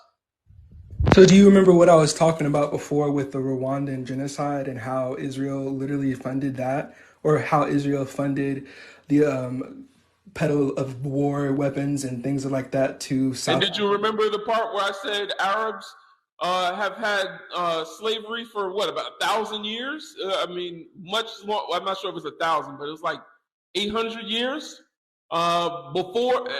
Well, not 800 years up until now, and then before the Europeans started their slavery. So, but that's not Palestinians. Palestinians haven't been involved in that at all. But see, that's what I'm saying. You keep focusing on. It's weird how you keep doing that, because you keep saying Israel is connected to America, but when I connect Palestine to Arabs, you keep saying no, it's just Palestinians. Because like Palestinians you keep focusing on the Palestinians, but when you say stuff about Israel, it's wrong for me to say, oh no, that's not. Israel's literally funding not, like you see what I'm saying? Like the you genocide can't do of that. people. Palestine is not funding the genocide of people. There's a very distinct difference. But the genocide of people is funding Palestine. That's what you're missing right now. What do you The fight mean? is between Iran-funded Hamas and the Jewish people. I mean, the Israeli state. So we got Iran funding Hamas. Iran, a nation that took part and takes part in the Arab slave trade going back hundreds of years before even Europeans had enslaved us. I feel like that's and also something that's not being understood. You're looking at Israel, and you're saying that, it's different. I'm just saying it's the same thing. No, it's not, because you're also conflating Hamas with Palestine, and that's not true. Hamas is literally just one component of Palestinian liberation, and they are not like representative of the entire population of Palestine. I didn't say they were. 50% of which are literally children that are getting bombed and literally having their entire families, their entire lines wiped out because the entire family lives in one building. Your families are getting wiped out, black man.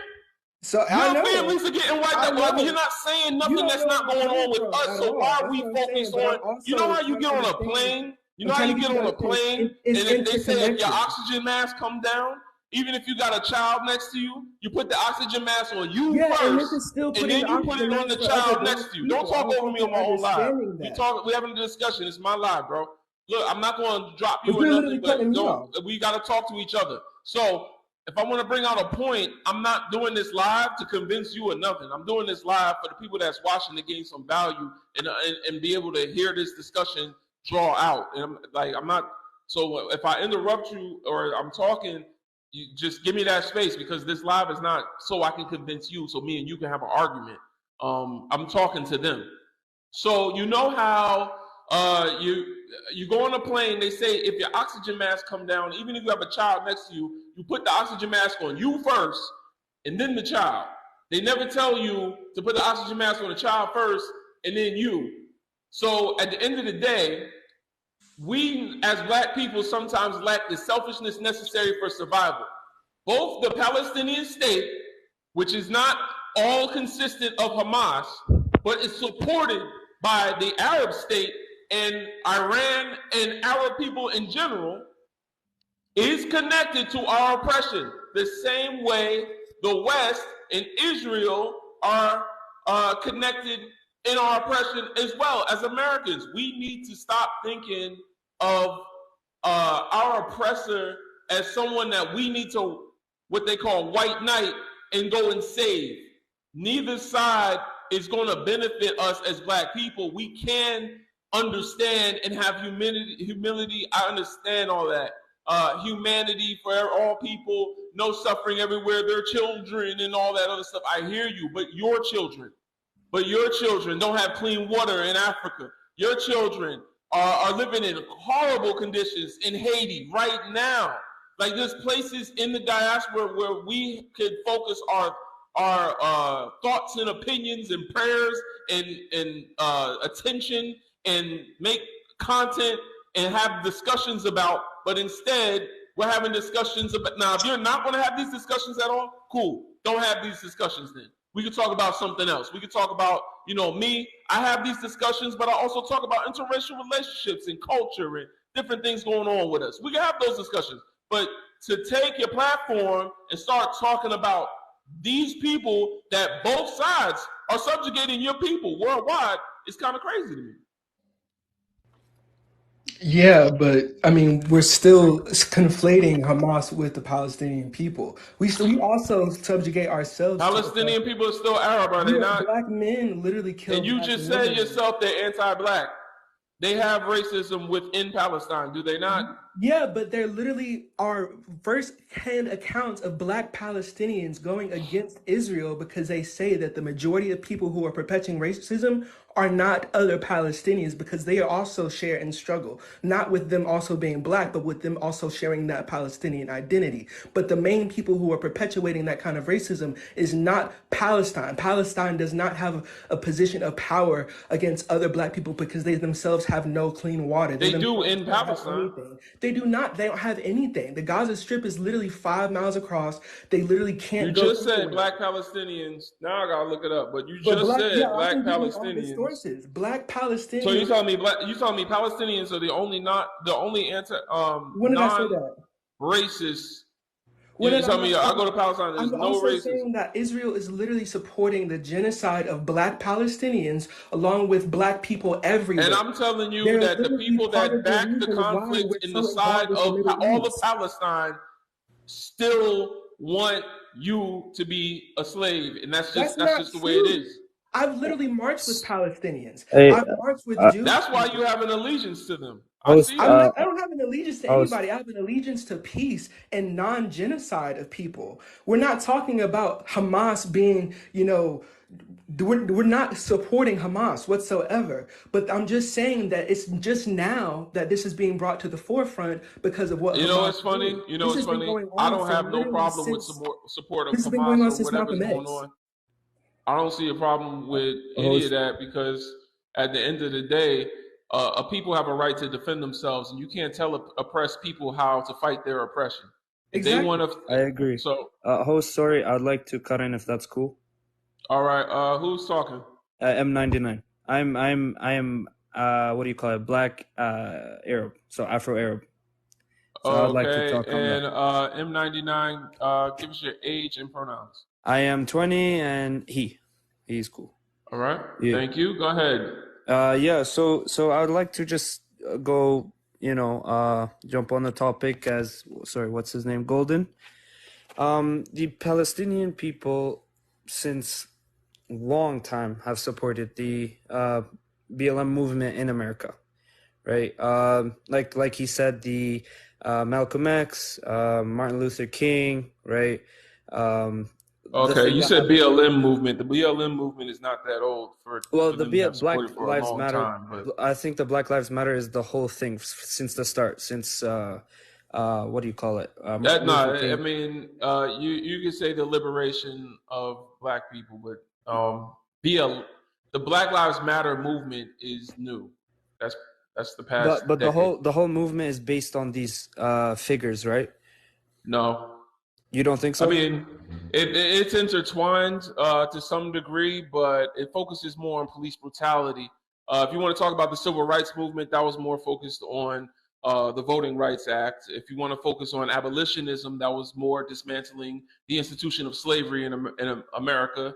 You Yeah. know, so each one is different. But Yeah. if you want to focus on just the liberation of black people and all the movements it consists of, then yeah, you could paint that with a broad stroke. Yeah, I don't know. I'm not from America. I don't know too much. I try to understand. But yeah, like as I said, I'm Afro-Arab, right? So I'm African and Arab both, and I understand both sides. I think we should support the Palestinian people, because again, they are going through the same thing the African people and the African Americans are going through in America, with what's going on with the corrupt system, right? Even in Israel, they have a very racist, systematic system. Racist system. Sorry. They're racist even towards these Ethiopian Jews, which you call the Falasha peoples, right? They are Right. Ethiopian Jews. They sterilize them, right? They're put in the Yep. ghettos. They're underpaid, right? Like basically what's happened to the African Americans. That's my point here. There's also, like he stated, Golden. There's black Palestinians as well, right? They live there and they're also persecuted, right? They're black, first of all, right? They're also Palestinian and most likely either Muslim or Christian. So they're persecuted times 3 on top of that, right? And yeah, you know what? I don't deny the Arab slave trade. 100% it happened. Dead ass, I don't agree with that shit, right? Happening now. Yeah, and it's happening now. I agree. In Libya as well. I agree with that. Mm-hmm. And yeah, and I don't agree with that, with all of that. But again, with the whole, this goes back to pre-Islamic Arabia, which they did all of that and treated the African brothers and sisters very badly, right? And obviously we don't condone that, right? I live in the Middle East, and the Arab people I have, they're really nice. Obviously, you'll find racism even in between me being darker complexion, as you could see. I don't know if you could see a bit. Yeah, I get those racist comments sometimes, but even then, my own Arab brothers and sisters, they defend me. They're like, this shouldn't happen. This is not what it is. That we're not back in pre-Islamic Arabia, right? So I think African Americans and Africans in general should, kind of understand, even with the South African apartheid, right? They've gone through it, and a lot of the support comes from South Africa because they understand what's going on, right?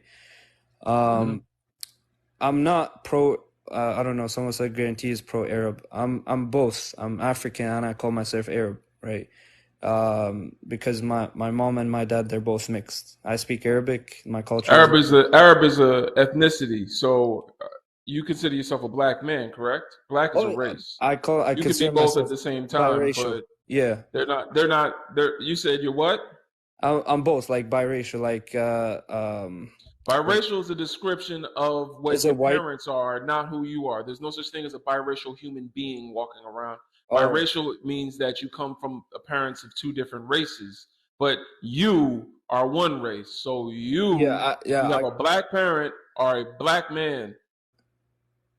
Yeah, kind of. Yeah, my dad is Arab and my mom is African. Arab is not a race. It's an ethnicity. You it's an understand the ethnicity. difference between ethnic? Yo, race, ethnicity, and nationality be killing y'all. Y'all cannot understand. But I don't want you to think that I'm trying to tell you what you are, but unfortunately, the way social constructs work, in this social construct, if you have a black parent, you're a black man.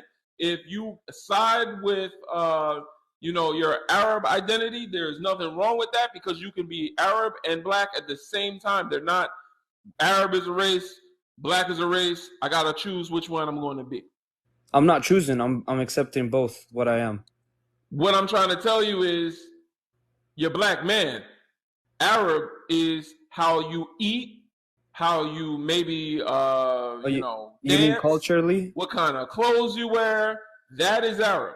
Arab is a Semitic peoples as well. It's from the region the of Semitic, all that other stuff. it's- Yes, that just means that there's a lineage of from a certain line of ancestry. We understand how genealogy works, but your race is a completely different thing. You're a black person. If you have a black parent, that is how the construct of race works. It doesn't work where you're Arab on this half, black on this half. Arab, there are black Arab people. Arab is an ethnicity, not a race. They try to make it a race. I mean, and they try as hard as they can to make it a race.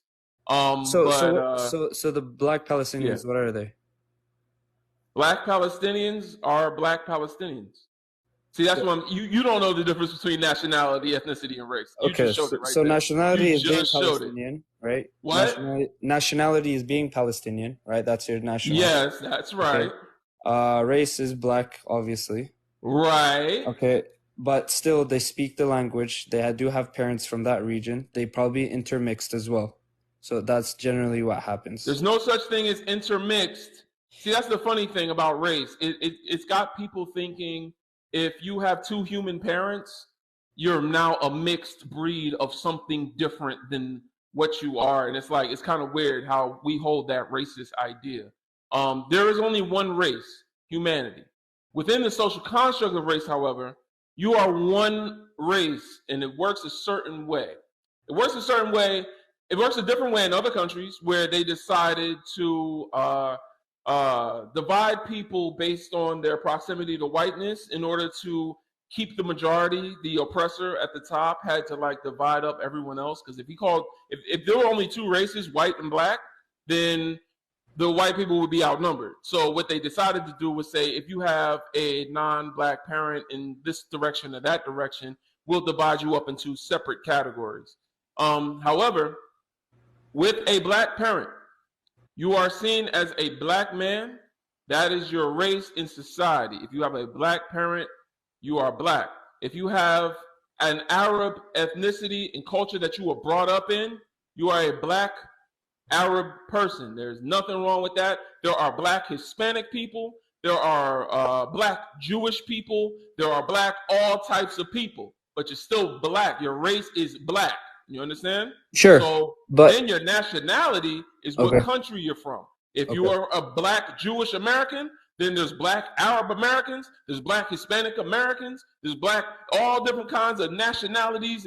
But race is what your ties are to the motherland, what your melanin is, and especially how you identify. So, yeah. So let me tell you, what are Arab people then? Like, what are they? What are my people? No, Arab people. What are they? Arab people are Arab people. That's an ethnicity of its own. Yeah. So when I say I'm both, does that make sense? There is no such. See, you're lost. You don't know. What I the hell. I think he means non-black Arab people. Look it up yourself. I'm done. I'm not explaining this again. I just told you. Arab people is its own ethnicity. It's weird that y'all think Arab is a race. It is not a race. There are white Arabs. There are Asian Arabs. There are black Arabs. There are all different kinds of Arabs.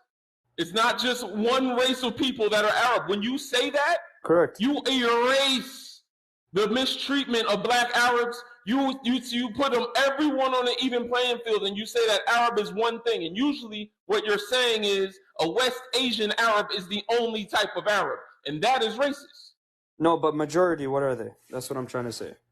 I don't know the majority. I'm not going to get into that. You're just trying to make a point at this point. We don't have to talk about the majority. We're talking about an ethnicity. Then they are that ethnicity. That is it. There's not a race tied to that ethnicity. There are multiracial people within that ethnicity. Okay, so me calling myself Afro-Arab, what's your stance on that then? That means you're a black man that is from an Arab culture. Okay, then I'll accept that then. That's good. Okay, so as I was saying, I think, you know, the whole system in Israel is just, it's not good in my opinion for any type of race. It doesn't matter who you are, except if you're obviously from a colonial state, right? Like that's the only people that will get accepted there, right? No matter you're Arab, Black, Asian, it's just the whole You system. did it again. Like Arab is not a race, but I hear no, you. No, I'm saying. You did it again. You said Arab, Black, Asian. Black and Asian are races. Arab is no. I'm not talking about race. I'm talking about peoples. That's what I'm trying to say. Yeah. Okay. I'm talking about peoples. I'm not talking about race. Okay. Yeah. So Arab, Asians, whatever, right? There's just the whole system. It goes against everybody. That's POC, right? People of color, or anyone outside of the what you call Ashkenazi Jewish peoples. Okay. Yeah. Like, I mean, that's pretty much it. I got a question for you. Do you believe Hamitic people should be like? Do you believe that Hamitic people are cursed?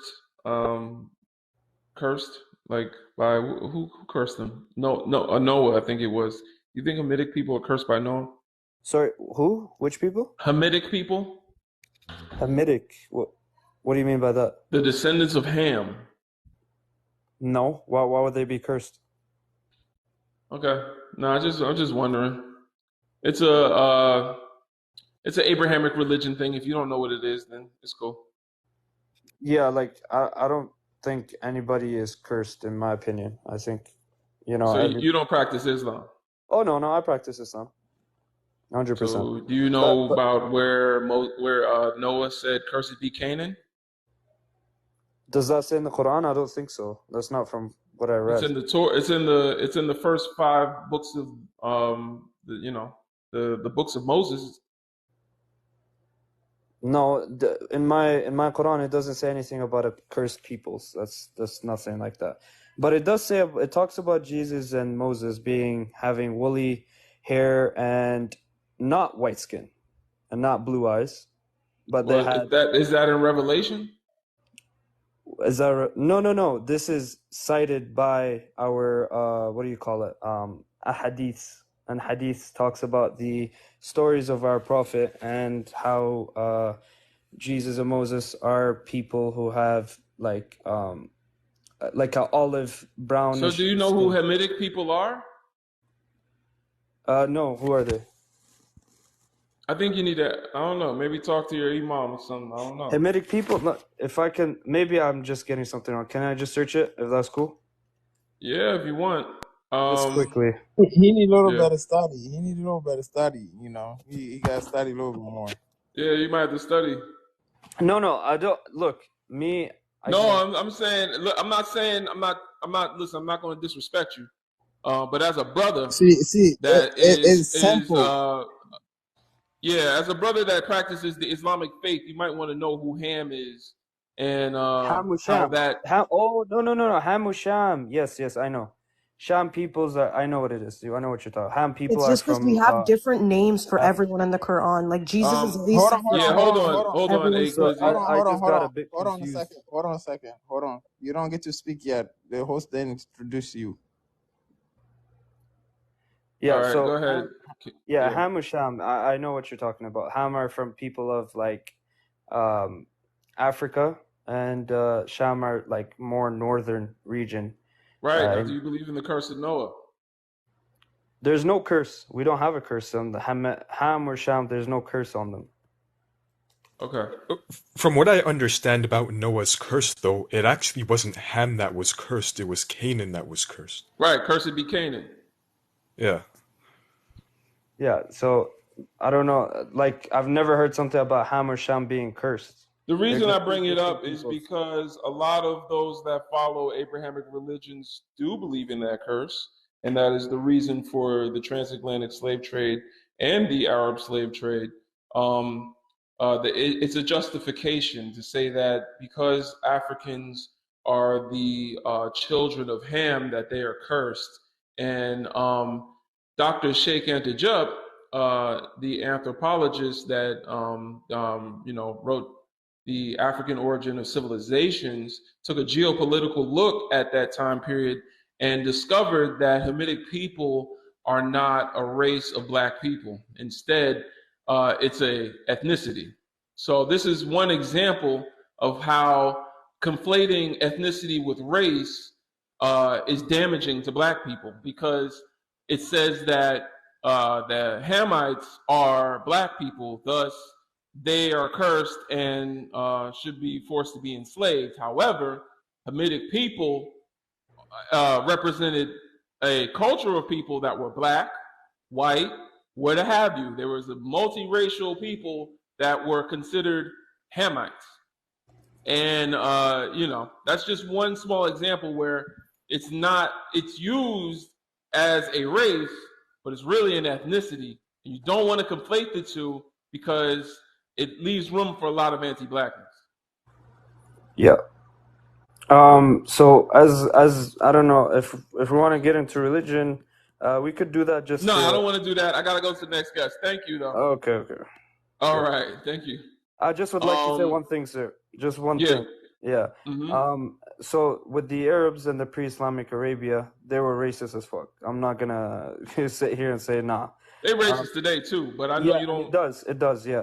But after the emergence of Islam, I don't know if you want to search this up. His name is Bilal ibn Rabah, and he was the African. He became a Muslim. He was an African slave during in Arabia. They treated him really bad and everything like that. And so when our Prophet, peace be upon him, came, he saw this and he said that there's no difference between a black person, an Arab person, whoever. It is only by piety, right? That is the only way. And so our Prophet, peace be upon him, he freed and he said there's no slaves. We are all slaves of God. There's nobody slaves over another. We're all the slaves of God, right? And so he was the and then those same people went on to have millions of slaves. Which people? The Muslim faith, the followers of the Muslim faith. No, the Arab people went on to have millions of slaves. And I do know about Ahmed Baba the Black from Timbuktu, who was a black man that said that was also Muslim, and said that it was okay to enslave certain tribes. But if we want to talk about that, we could talk about like Mansa Musa, which was the Muslim empire of Mali. He was the top, and he was the richest man, and right, like he made pilgrimage to Mecca, right? He had so many. Listen, man, we can get deep into this, but I don't want to derail the whole live talking about ancient history, because I have studied, and we can talk about that, but we can get into that another time, to be honest. Yeah, I just want to say one thing. There's a lot of African brothers and obviously African Americans that are Muslim as well. So for the people, and I think they should stop, because that is the religion of a colonizer from outside of Africa. If the Chinese had colonized Africa first, we'd all be Buddhists. I don't think so. I think my religion gives me freedoms and rights, in my opinion. But sure, anyone. They also enslaved your ancestors. Yeah, but it wasn't because of my religion. It was because of ignorant people, not because of my religion. They used the religion. See, that's the thing. No. That's the Christians. Don't get it mixed up with the Muslims. No. It's the Muslims too. We'll talk about it later. I just told you about Ahmed Baba. Listen, the Muslims did it too. It's not the Muslims. You can say Arab people or whatever, but you can't say Muslims, because my religion doesn't teach segregation and racism. But they teach slavery. Why do you think Malcolm X is Malcolm X? Why do you think that? Because Malcolm X needed to still cling to a religion in order a religion outside of what he was taught. See, he was taught Christianity was the way to go, and then people from the UNIA, Fard Muhammad and Elijah Muhammad, started a religious movement that was non-Christian and focused on how the black man was God. Malcolm X what did believe in race. So you're saying that they didn't believe in race? No, Malcolm X believed in race, and they believed that the black man was the original God. So we could talk about that another time, like I Wait. said. Black man But is the original God? eventually, Malcolm X did distance himself from religion and started to focus on his race because he had seen how his people were oppressed as well. So we can talk about that another time, like I'm telling you. I don't know. I don't want to. I'm not up here to talk about this. But yeah, okay, that's fine then. No worries. All right. All right, take care, brother. Peace. Okay. D, what's going on, sister? She might not even be here no more. Come back to me. Okay, all right, I'll come back to you.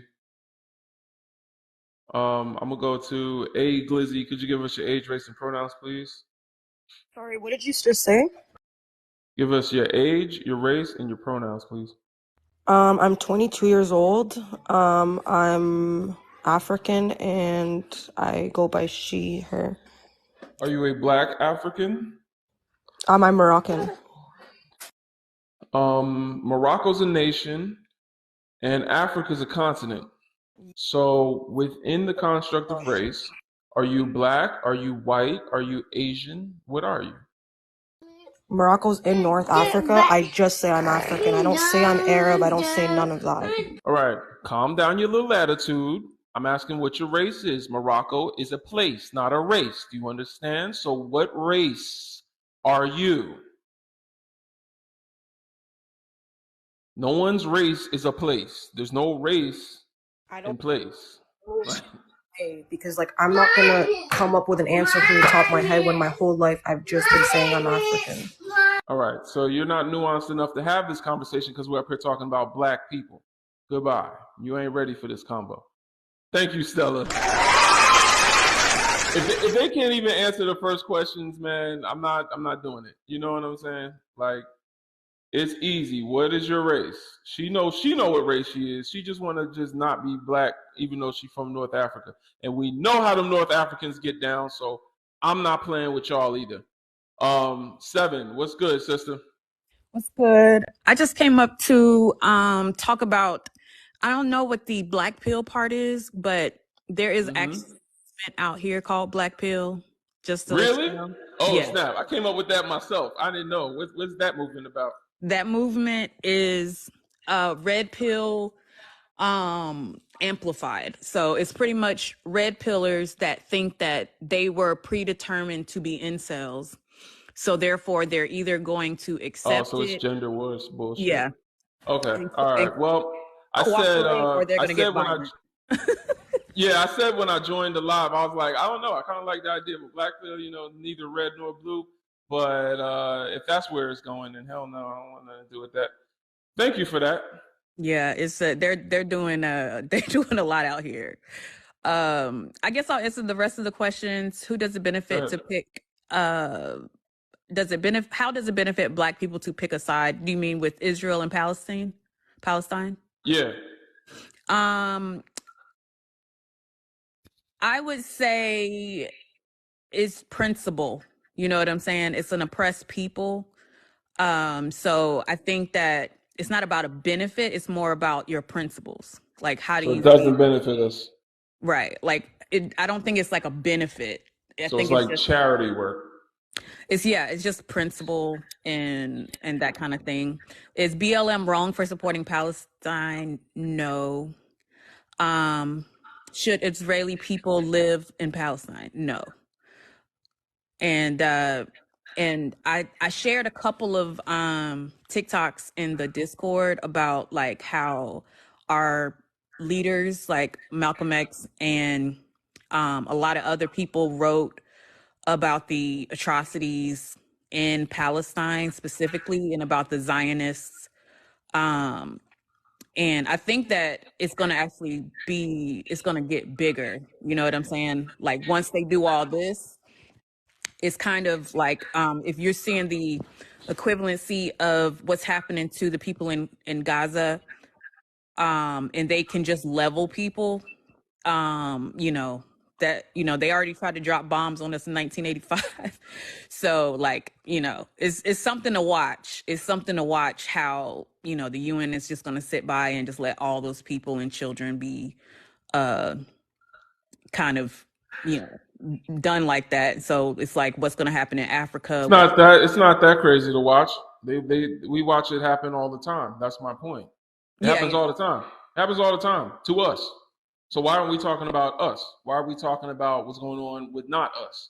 It happens right now to us. They're being oppressed. They're watching at it this moment all the time. So it's not shocking that they're doing this for non-black people. Oh my! It's happening. It's like when a whitey child goes missing, and all of a sudden it's Amber Alert to the highest degree. Oh my God, we gotta go find little Sarah, and it's like our children go missing all the time. Yeah. So why are we out here in the search party for little Sarah? Now, was it right that does little Sarah deserve to be missing? No. Can I feel empathy for little Sarah? Absolutely. Can I even voice support? Hey, y'all, we should find little Sarah. Absolutely. That's cool because it's not right what's happening to little Sarah. But little Shaquisha, little, Nene, all these other sisters is missing. So why are we sitting up here talking about this like it's some groundbreaking new thing that the military industrial complex of America is colonizing people? Oh my God, Yeah, it's not a shock, but it's definitely something to watch because of the fact that we could have been watching it. We watch it all the time. I think we have been watching it. I think Black people especially have been watching it, and I think we haven't been talking about it. No, Black people have been talking about it. Like that girl, the Palestinian girl that was talking last year. A lot of people were talking about when they were dropping the bombs last year on those girls, and then they had this little girl that was really scared, and that went around, and especially Black people were talking about it. I know. You talking about in Palestine? Yeah, in Palestine. No, that's not what I'm talking about. See, I'm not talking about Palestine. I'm talking about what's happening in Haiti. I'm talking about what's happening in Sudan. I'm talking about what's happening in even the Sahel region. Like, I've seen brothers and sisters talk about it, but I have never seen as many lives as I see today on the Palestinian conflict. When we're talking about Niger and Mali and Burkina Faso, when we're talking about the war that's going on in Sudan, even when we talk about Libya, I haven't seen many talks about that. Right? People look at the comments. Uganda, Congo. I don't see any of these slides talking about any of this, but we're quick to pick up our cape and wrap it around and say, "Hey, y'all, it's not right what's happening there." And I think that's very typical of us. It's very telling. I think that it's it don't seem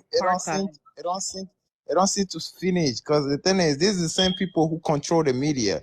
They're only showing us what they're controlling, but they're not going to show the media on us in the continent of Africa or on the Caribbean and Africa, the places that they're oppressing us as we speak. Like, as we speak, things are happening over the world. Like, people are being killed, children are being unalive every day, starved, put into child slavery, child work, on developing things, mineral things that come into the West to cell phone, to have the new iPhone 15, all this every year. For us to have that as a child that being oppressed in this, in our country, for that to happen. Where the media on that? Exactly. Where the media on that? You can know what I'm saying? So this is not something new. This happened before.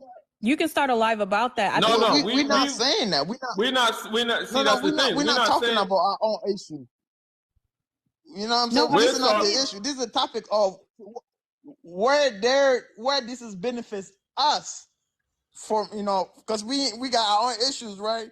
That's what we're not talking about. We can't bring an awareness of things that happen in our continents and stuff like that. We are. If you go to our platforms and stuff like that, there's things that we talk about. How we're gonna better Africa. The youth of Africa are not the youth of yesterday. We're speaking. We're not our father of yesterday. We're not our grandfathers of yesterday. We today African children, the child of Africa, are different. We got a mind. We got a really good mind. We talk about all these things. That's why when I'm on Brother Legend platform, I get to learn a lot, because this system, they keep doing the same thing over again, and it keep working.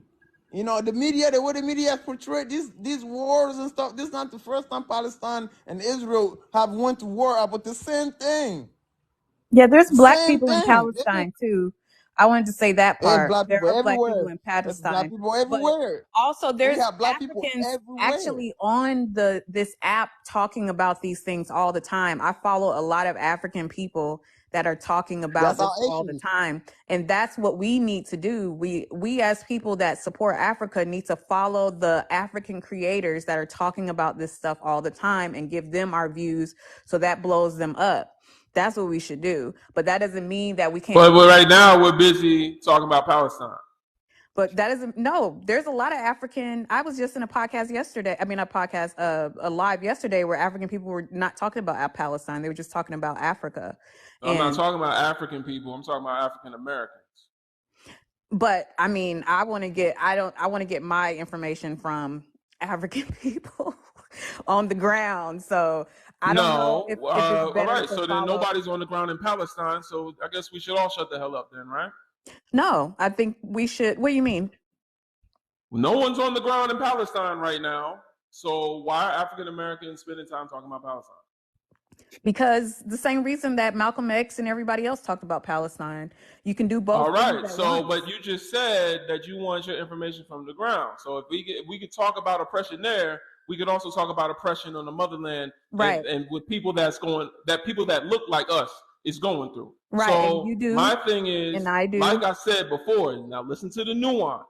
We can talk about humanity. We can talk about, this shouldn't be happening to these people and all that other stuff. That is great.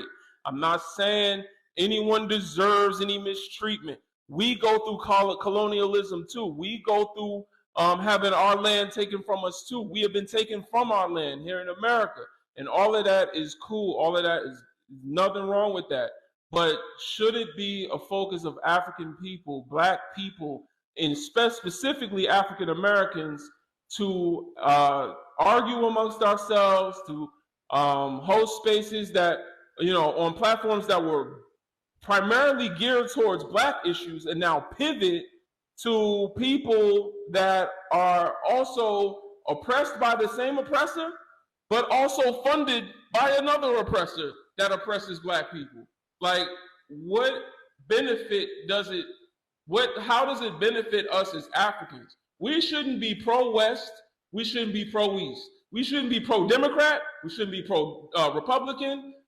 Kwame Nkrumah said, we don't look to the West, to the East, we look forward. And Kwame Nkrumah was great, had come together and worked with Malcolm X. Malcolm X didn't go tell us that he wrote his he wrote what he wrote about Palestine, and he spoke on it, and we as a people here in America should have solidarity with anti-colonialism wherever it exists. We should speak down on it. I understand that. But is this a fight that benefits us to side with one oppressor over the other? Because both of them have been oppressive to Black people. If not here in the United States, then they have been oppressive to Black people in Africa. So that's all I'm trying to say, is like, why do we have such allegiance? Is Russia an oppressor? Not directly, but yeah, in certain senses. But they're also working to liberate Africa in a sense. Why are we pivoting to Russia now? Because Russia supports Iran and Iran supports Palestine. But Russia has also, and see, that's what I'm saying. I'm not against Russia. I'm not pro-Russia. But Russia has done things for Africa. Wherever we can pit our enemies against each other and benefit, I'm all for that. We need to be pro-African. Why are we pro this one, pro that one? Because of this, we need to be against that and this and that. We need to be whatever in the best interest of our community, whatever's in the best interest of African people worldwide. Right. Anti-colonialism is in the best interest of African people. And Russia is anti-colonialist. And so apparently is Iran in certain scenarios. But at the same time, where do we benefit from this specific discussion? Where do we benefit? Not saying that we can't emotionally support and be there as, a human on a civilian level, understanding what's going on, but for us to prioritize it is kind of like, Why are we doing all this? Yeah, I think we could do both. I think we can definitely, like, what happened with those 6 officers that were torturing those 2 guys. We had lives about that. We had lives about just a lot of different things. The Ohio people, all the Ohio children that are missing currently, and that Governor Newsom just created some kind of bill about Black people that are missing and something like that. I think we I'm should not be talking about missing people. I'm talking about oppressive systems. right. Let's talk about Haiti. Let's talk about, there's many other things. Like, for me, I understand we can do both, but I would rather do what's for my people first. When we're done fixing us, then we can do what's in the benefit of other people that's not us. Yeah, Because missing people if are most likely being colonialism went away enslaved right now. now in the whole Middle East, it is not going to benefit Africans or Black people. We're Right. just going to have the same systems oppressing us to this day. So The missing Black children in Ohio are probably being human trafficked right now. There's a ridiculous amount of missing Black people. That is definitely something we need to focus on. There is a why are you telling me that? That's no, that's I'm what just I'm saying. just that's I'm what I'm saying advocating. that I'm saying that we have focused on that. We have had lives about that, and But we're talking about oppressive systems. You're talking about missing children. I understand what you're saying, but we're talking about governments right now. So I understand what you're saying, but if you're going to compare two instances, then let's compare it on the same scope. So if on the scope of governments, we're talking about anti-colonialism, let's talk about anti-colonialism and how it affects African people. I'm not saying that we shouldn't also focus on, we can do both. Yes, I understand, but let's do both in our community. Why do we got to do both for people that still take part in the oppression of our community in other places? I don't think we're doing that. I think that people that are speaking up on Palestine right now is just seeing, 13,000 people being murdered, and that's what's happening right now. Please don't say the M word. You know better, sir. Oh yeah, I'm sorry. Unalived. Come on now. I'm unalived, and then also there is and then also the Ohio. You just saw somebody in the comments said, "I'm in Ohio. It's bad out there. Like it's something serious. It's not." There's a lot of people. What? It's definitely systemic, is what I'm telling you. Yeah, no, I understand that, but we're talking about governments, sister. We can do both. I understand that. Come on now. Okay. I'm not like, come on. Why are you trying to change the subject to? Yes, human trafficking is a problem. Yes, it's a problem in Africa. It's a problem in Haiti. It's a problem all over the place. I'm not saying that we can't talk about that, and it's not one or the other. So stop trying to do that. Like, we're talking about a government that's being a colonizer in the Middle East. Let's talk about governments. If we're going to talk about colonization in the Middle East, why are we focusing on that instead of colonization in Africa? Why are we focusing on that instead of, like, I don't know why, like, with Ohio, I understand what's happening out there. It's happening all throughout America. It's happening in Mexico, especially. And 2 brothers and sisters in Mexico. Yes, it happens. I'm not talking, like, why are we changing? You said let's talk about government, so I'm talking about the United States government. You also have the situation with the French government that is being moved out of Africa, so we can watch that. But we're not talking about that in reference to Palestine. What are you talking about? You're saying that we can do both, so I'm talking about both. I don't know how you getting scratched down. That's crazy. All right. I'm not saying, I'm talking about what's going on in Palestine is colonialism, right? Mm-hmm. Right? Their land is being taken from them, right? Mm-hmm. So let's talk about how Black people's land is being taken from them. Why do you keep pivoting to a different topic of oppression? I understand we can do both, but we're talking about a specific type of oppression right now. And we're focusing on non-Black people going through the same thing Black people go through. I don't see Black creators on TikTok talking about it to this level when it's going on every day in our own community. That's what the topic is about. Black people think more critically. I'm not saying that we can't talk about supporting Palestine and talk about us. The problem is, who is doing both? I don't see anybody talking about what's going on with us and what's talking about Palestine right now. I see platforms that focus on the black community talking about a non-black community. And I'm like, why? All right, y'all, the comments, cool. I understand. It's comment under a video. I support Palestine. We stand with Palestine. I understand that. That's cool. If you're going to side with anybody, you better side with Palestine because they're anti-colonialists. But at the same time, decide that the Palestinians are funded by the same people that have kept our people enslaved. So it's like both sides are problematic. But if you're going to side with one, at least side with the anti-colonizer. That's what's up. But why are we focusing at all on something and choosing our better? Like it's the same thing with like Democrats and Republicans. We're choosing the lesser of two evils and saying that this one is oppressive, so we got to be anti the oppressor. But both of them are problematic. So why are we trying to figure this out instead of just focusing on how black people are oppressed by the same system? And I don't see us doing both. And not on a platform where your target audience, who the people you talk to, are black people. Why are we? I just don't see it. Yeah, I'm trying to figure out where, because I'm agreeing with you. So I'm trying to figure out where it's like the disconnect is happening, because I'm talking about the United States government, which is also the United States government that is funding. Well, no, but you're talking about kidnapping, and I'm talking about, let's talk about how the United States government is backing France in protecting French interests in Niger. Let's talk about how the Nigerian children are drinking radioactive water because of the United States and France colonizing that region in Africa. Nobody know about that. Nobody know about that. We can do that. You know, so it's like I wanna boohoo for everybody else too, and I'm not mad at those that have the heart, because we are human. We the most humane people on earth. That's not on CNN. It's not on CNN. It's not on CNN. It's not on CNN, right? It's not on Fox, right? It's not on CNBC. It's not on. It's not on that. Yeah, that's it's not going to be on. It's not going to be on the mainstream media. That's probably why it's not awareness. That's why it's not on TikTok, pages. Right. That's why people are not talking about it on TikTok, because it's not on CNN. It's not on Twitter. Right.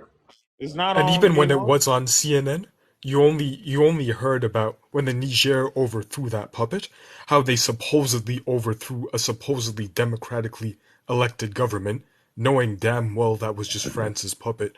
Oh, and by the way, good news, Bazoum, he's gonna be tried, and he's possibly gonna be facing the death penalty. Yeah, of course. Yeah, they're gonna get rid of him. Yeah, I hope they execute it. He needs to go. Yeah, he gotta go. Yeah, he gotta go. Yeah, I already knew they was gonna do. I knew they was gonna do him like Saddam. When they caught his ass. Yeah. Yeah. The mainstream media is also owned by the Zionists, so that's just like what Bobby's saying in the comments. Right. And so all my life is about getting us to think beyond that perception that has been given to us. That's all my lives have been about. It's just critically thinking. Only none but ourselves can free our minds.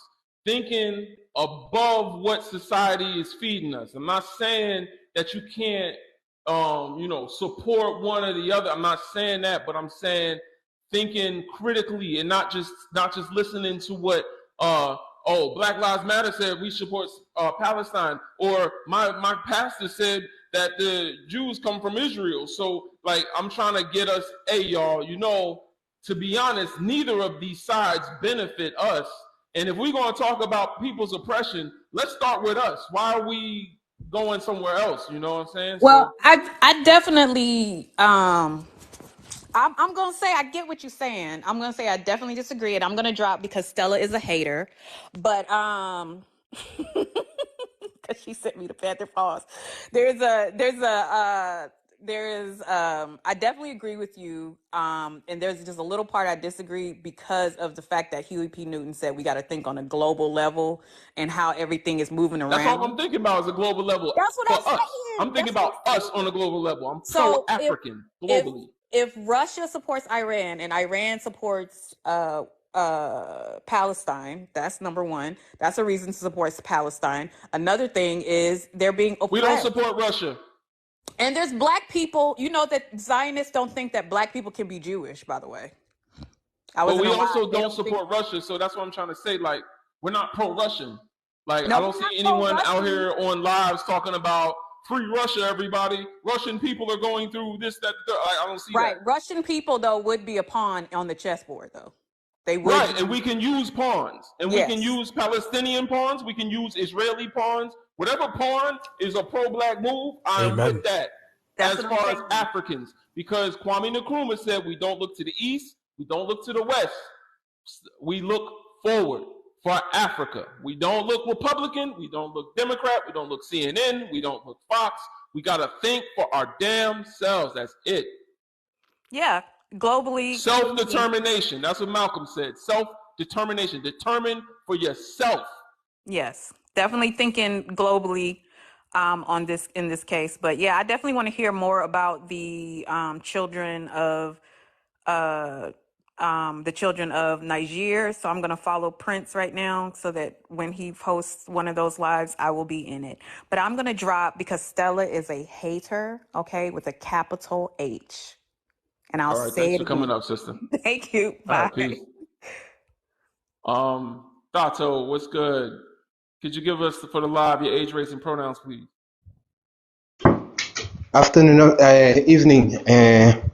Pronouns: he or whatever. I'm African. I'm black, Bantu. Age 38. Yeah. I'm going. First of all, I'd like to say I hear you and I like what you're doing, and I'm pro it. What you're doing now, like putting black people first. Let me start off by saying that first. But I'm going to be a little biased. Oh, I'm from South Africa. I'm going to be a little biased in saying Russia and Palestine were supporting us during apartheid. Russia was supporting MK and APLA forces, military forces, and they were giving them weapons to be able to fight the apartheid government. And Palestine was there in military strategies, like when they were going on exile. They went through Palestine and they were helping them through Palestine. And I'm against Israel because Israel was supporting the apartheid government. They were helping apartheid government. Even now, they say that the white genocide in South Africa, there are some military people in Israel who are helping the poor in self-defense, military, what, even now in 2023. So I'm going to be a little bit biased in saying I'm I don't want to say pro-Russia and pro-Palestine, but I support their cause. And I'm pro-Russia because they were helping. I agree with that. Yeah, but I like what you're saying. We should put, there's many things that are happening in Africa, Sudan, the Congo, in West Africa. So I love what you're doing with the black people, Africans in the diaspora. We should start now by putting African first. We should start putting our own problems first. Even in America, we should start putting black people's problems. We should amplify their voices. In the Caribbean, even in the UK, even in Asia, we still have Africans there. We should amplify their voices instead of only focusing on what other people now, because Israel and Palestine is the in thing to talk about. Now we're starting talking about Palestine. We're starting having Palestine flags and stuff. But in saying that, just like I said, I'm pro-Palestine, I'm pro-Russia. So yeah, right. But I love what you're doing. Russia and Palestine only help us when it will help them. You know, Russia is not pro-Africa, but Russia will help build Africa up so they have a new trade partner, a new person to do business with. You know, when it benefits them, they will work with us. And I'm not against us working with them as well. Like you said, I do support anti-colonialism in Palestine, absolutely. But as far as what we discuss and talk about within the black community, let's not lose focus, y'all. You know, Africa first, Africans for Africa, you know? Africa for Africa. True. I agree with you 100%. I agree with you 100%. And we should use it to our own leverage too. So I agree with you 100%. Like Right. when they, like in a better way, let's say they're trying to play us, we should also play them. We should use that to, I don't know, build ourselves up, as Africans. And when I say Africans, I include Africans in the diaspora. We should also build ourselves up. So if, let's say, we can use them, let's use them, but let's not lose focus in saying Africans, let us unite, let us be one as Africans. So yeah, I agree with you 100%. Yeah. Yeah, that's real, man. And that's really all I wanted to say was in that thinking, how does it, I wanted to ask the brothers and sisters that are watching to just think more critically on how it benefits us to side with these people. I'm not saying that I'm against someone siding with Palestine, but we should at this point, at this stage in our oppression, only do what benefits us. Because that's what they have done. That's what every other community has done. Thank you, Brother Dato, for giving us that Can word. I say something, sir? Can I say Yeah, go something? There's ahead. an African saying that says, when two enemies are fighting, you should watch them fight. Hey, that's what I'm saying. I like that one. That's what I'm saying. And I did see Julius Malema give his he gave a talk on Palestine as well. So I've been watching closely what's going on in South Africa, and yeah, thank you for that education as well, brother. Thank you, brother. I'll drop. Thank you. Thank you. All right, one love. Omi, could you give us your age, race, and pronouns? Hey, my name is Omiyomi. My age, I'm 24. Race, I'm black. And my pronouns are they, them.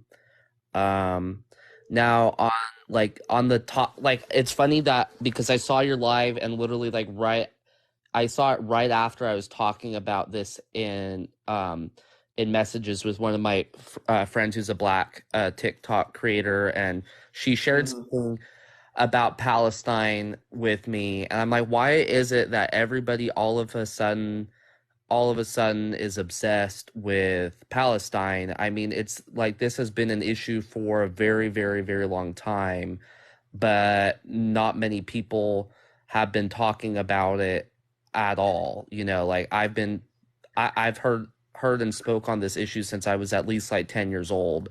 But then now Yeah. that it's a social media hashtag, um, then all of a sudden everybody wants to speak on it.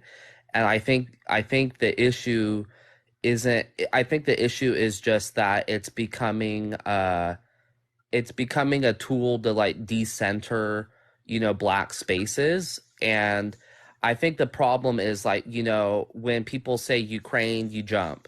When people say Paris, like when that event happened in Paris, you jump. But it's like nobody's jumping for the diaspora at all. Like, you go to Puerto Rico, you go to Haiti, you go to anywhere in the diaspora, there's issues. You go to Latin America, there's issues. Like what was going on in Brazil, there was problems facing the black community in Bahia in Brazil. When you go to, the continent, there's problems all over the continent because of colonialization that has purposely been trying to destroy the economic and social prosperity of African people all across the continent. Like you were bringing up, like, water. It's like a lot of people have a lot of anti-Africanness and like self-hate because whenever people talk about Africa, it's like they talk about how there's no clean drinking water and things like this, right? But then they never ask the question, why is that? Like nobody asked the question, why is it this way? And like, so it's like, YT American media will victim blame Africans, like, for decades upon decades. But then they won't, they won't validate the reason why Africans are suffering today, why black people all over the diaspora are suffering today. Same thing with Haiti. You see it with Haiti. I mean, it's by design. They wanted the racially confined people to the island, cut them off from all trade, and just hope they suffered. Right. And And that's now what Haiti is rejecting They said they're gonna open up the routes between Haiti and the Dominican Republic, and Haiti said, if you will not accept our people, we don't accept our money. Basically, like we're not giving you our money if you won't take our people too. So that's crazy. Right. And so like just on just wrapping that up, like you can literally pick any country in Africa, especially Sahel and south of the Sahel, and you'll see a ton of humanitarian issues you could focus on to build and support indigenous African people, people indigenous to the continent, not Dutch people in South Africa, people. And that's the other thing, I was I'm friends with the person who was speaking on Palestine before, and I respect her a lot, but like I felt like there's a lot of whataboutisms. Like why are there so many whataboutisms when we want to talk about people being unalived and who are dying from who are sick because of poison that is being dumped in rivers. I mean, like, if you look at gold mining today too, they put a bunch of toxic sludge in sacred rivers in Nigeria, whether it's the Ogun or the Oshun, and you see that all over the continent. And then when you look at Christian missionaries that go to Africa who say they're humanitarian, it's like they're really just stirring up race wars and perpetuating erasure, and they really only offer aid if you convert to their religion, right? So they don't even really care. And so it's like, and then they'll post pictures on their websites and their social media. Look at all the good we're doing in Zimbabwe. But it's like you're not doing any good for Zimbabweans.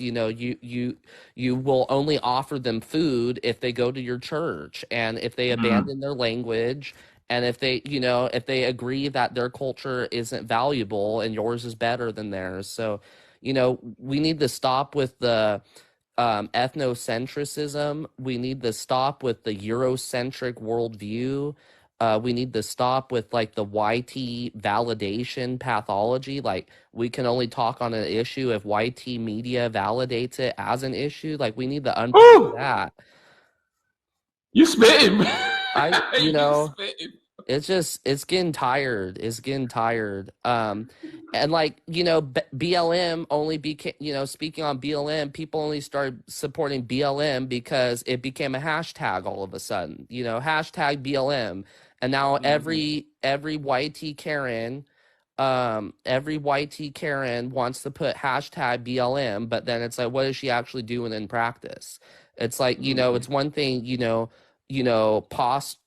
posturing on social media. It's another thing actually go and do something to help people. And then should Israeli people leave Palestine? Absolutely. I mean, like literally that land was stolen by like the UN and just given to Jewish people, or I don't know what code you want to use for that group of people. Star people. Yeah, the Star people literally just stole that land, and that that's a problem everywhere. Like you take an indigenous people or like a people who've lived in a region for an extremely long time, you displace them, and then you totally destroy the culture, the ecology, everything. Like it's an environmental issue, it's a human issue, it's a cultural issue, and that it's the same issue. So like of course like they shouldn't be there. It's hard. Like I understand there's been a long history that the Star people have endured, but it's like maybe like don't go to somebody's home and then commit acts of terror against them. That's just a thought, Right. Absolutely. Well, thank you for that breakdown, brother. And I'll drop. Thank you so much. All right. One love, brother. Thank you for coming up and sharing that wisdom with us. As always, we appreciate it.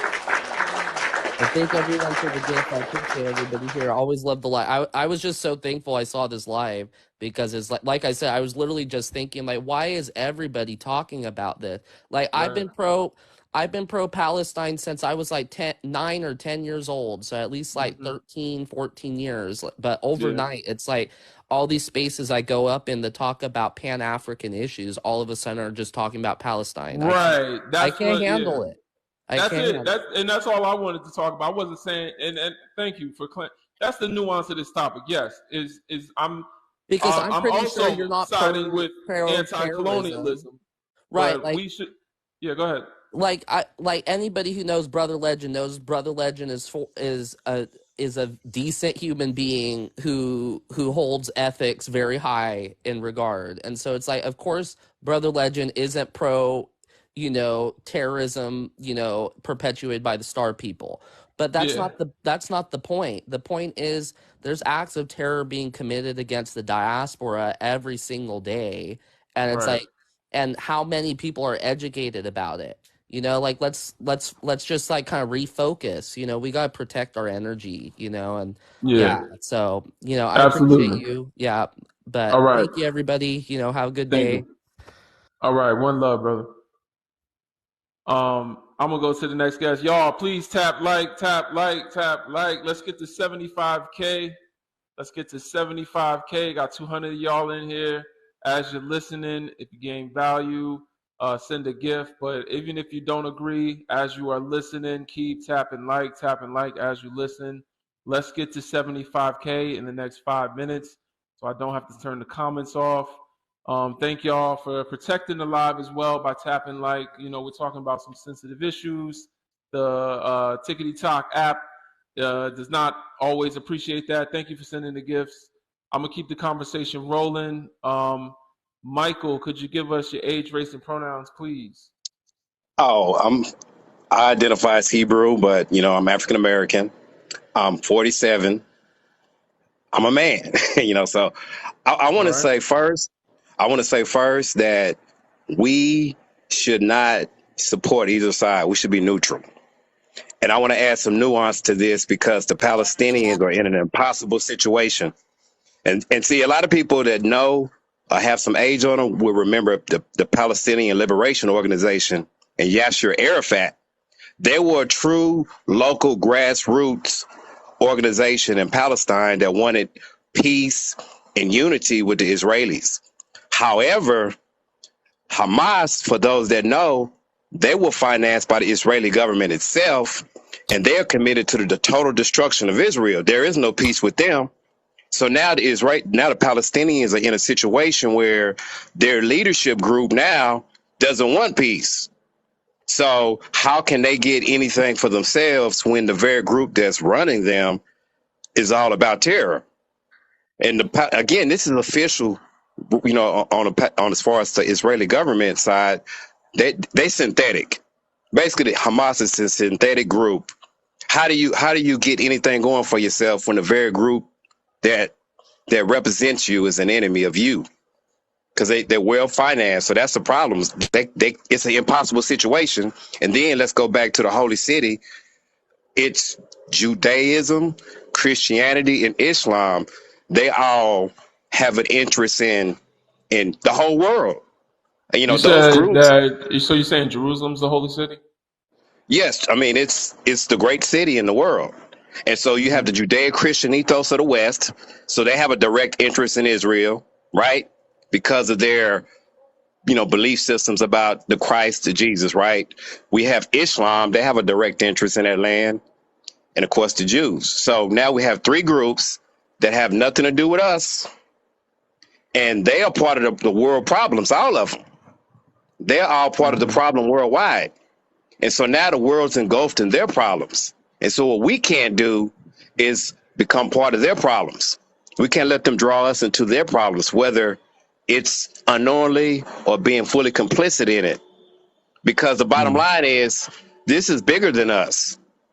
It's nothing we can do. If we get drawn into the Palestinian side, there's terror at the heart of that, and it's all financed by the Israeli government.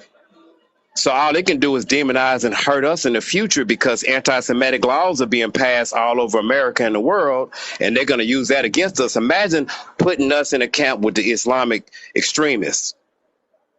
And so when the laws roll out, all those people out here, our people that's supporting the Palestinians are going to become an enemy of the state in the future because the Israeli government, the Zionists, they own the world.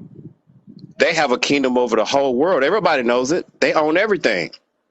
They own everything. So why take a side that's going to ultimately cause our downfall? So it's a mistake. We need to stick to our own self. We need to get ourselves together. First of all, morally and spiritually, we need to get back to family. We need to get back to ourselves, to the core root of who we are. And just to mention BLM, to give an example, Black Lives Matter is financed by the Open Society. That's a Zionist organization. So imagine this. We as a people are not going to take to the streets and start protesting. We got too many issues. So you finance that group, give them gravity, give them financing, and now they can draw us in and pay us to be a synthetic group to radicalize us against the Wait, so you're conservatives. saying Black Lives Matter is funded by Zionists? They are. The Open Society, this is a fact. You can go to their webpage. They are financed by the Zionists. Now, the Zionists, I'm not saying control them, but imagine I give you gravity and momentum by giving you finances, and then you can pay black people to protest. Those people are paid. You're not going to, the only time, and let's be honest, the only time we're going to start protesting in general is when we're looting and taking stuff, right? Let's be honest. We don't have, no, hear me out, bro. Just hear me out what I mean. I mean, in general, I'm saying, just hear me out. I'm just saying in general, when you go into the streets, what you end up seeing is when you look at all the looting, it's not even us that started, but that's what the image they want to portray. That's all I'm getting at. They try to, that's the image that they portray of us. Don't again, so everybody hear me out. You're right, but just get the point I'm saying. We're not starting that. It's like we're getting set up. They got plenty of videos that those people come in, they start problems, and then they disappear, and they show us on the front street as the one that's doing the looting, the robbing, and all that. So you know, all I'm saying is that there's a synthetic aspect to the Black Lives Matter movement that the media portrays, right? And then you have those of us that are genuine. That's grassroots. That's what I mean. It's because Black Lives Matter is not one group. It's not a monolith. It's different groups, but the part that the media shows is the part that's synthetic. So that's what I mean. To clarify what I mean. So we have no horse in this race. We need to sit back and let those people that are manipulators control and get whatever agendas they push. And we need to worry about ourselves. We need to get back strong. We need to get our independence back so that we can build inside our own communities. Because the bottom line is we don't control our own communities. We don't control anything anymore. So why are we worried about other people? And we're nothing, you know, compared to, you know, let's just be honest about it. Let's be honest. We don't have to sugarcoat it. We're grown people, right? Right. We need to get to the root cause of who we are. And we need to start working on our families, you know, and get rid of the immorality. We got to become strong again and stop allowing these synthetic astroturf groups come in and hijack and steal our steam. And now we end up with nothing. It's like our politicians and our black politicians, they all bought and paid for. So how can they help us when they work for the larger groups? So it's hard it's a challenge because corruption destroys everything. Everybody knows America is falling because of corruption. It's finance. How do you stop the finance when everybody's chasing a bag? I mean, people need to understand, like, again, like I say, Black Lives Matter it's grassroots and it's synthetic. People need to just be real about it. I know, you know, like I know, most of the people that I know that's actively involved in Black Lives Matter on an international level, they all paid. They getting paid. They're not just showing up and supporting the cause. They getting paid. Most of us out of work. We got families. You know, we trying to survive. We don't have time for all that. You know, but the people that do are all getting paid. So we have to be smart about it. This is a nuanced conversation.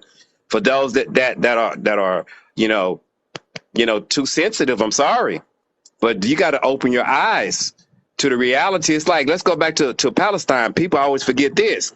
You can look this up. This is a fact. In World War I, when the British and the Germans were fighting each other, the Ottoman Turks controlled Palestine, right? As a fact. They made a deal in November of 2017. It's called the Balfour Declaration. Arthur Balfour, a British, diplomat, made an agreement with Lord Rothschild, and it's a document. This is not a conspiracy theory. Yeah, yeah, I know. It's a document where they promised that if they won the war, that they would give them Palestine. Right. The challenge with that is you don't own the land, so they got the Jewish lobby to support America coming into the war. So America ended up joining the war, and then in the Treaty of Versailles, when they were carving up the world, the Germans saw the treaty of with a Balfour Declaration, and they never forgave the Jewish community because they felt like they were betrayed from within. I mean, this is a fact, people. I mean, don't be sensitive. Just look up the facts. But again, the Rothschilds boast that they are directly responsible for the state of Israel coming to birth.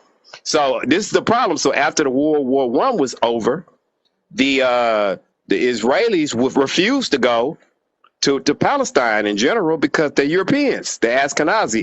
80% of the Jewish world are Jewish. Excuse me, they're Russian and they're Greek and German. Excuse me. That's what they're Europeans. Why would I leave pristine, pretty, secure Europe and I have all the comfort to go into an area with hostile Arabs that control the land? Nobody would do it. So when we're gonna mention the H-man. Yeah. When the H-man came into power, he blew up all of Europe and there was no place for them to hide. So they had to declare their independence. So they were kind of engineered into declaring their independence. I mean, it's nuanced. Let's be honest about it. If you look up the actual Jewish, the true Jewish Orthodox and ultra-Orthodox, they hate Zionists because they say that it's identity theft. They stole their identity and they taking all the flack for a synthetic group that's all political. Zionism, they atheists. They don't even believe in a religion. Everybody that knows, look this up. Joe Biden said if Israel didn't exist, America would have to create one to protect their vital interests in that region. We have to understand this political is way beyond us.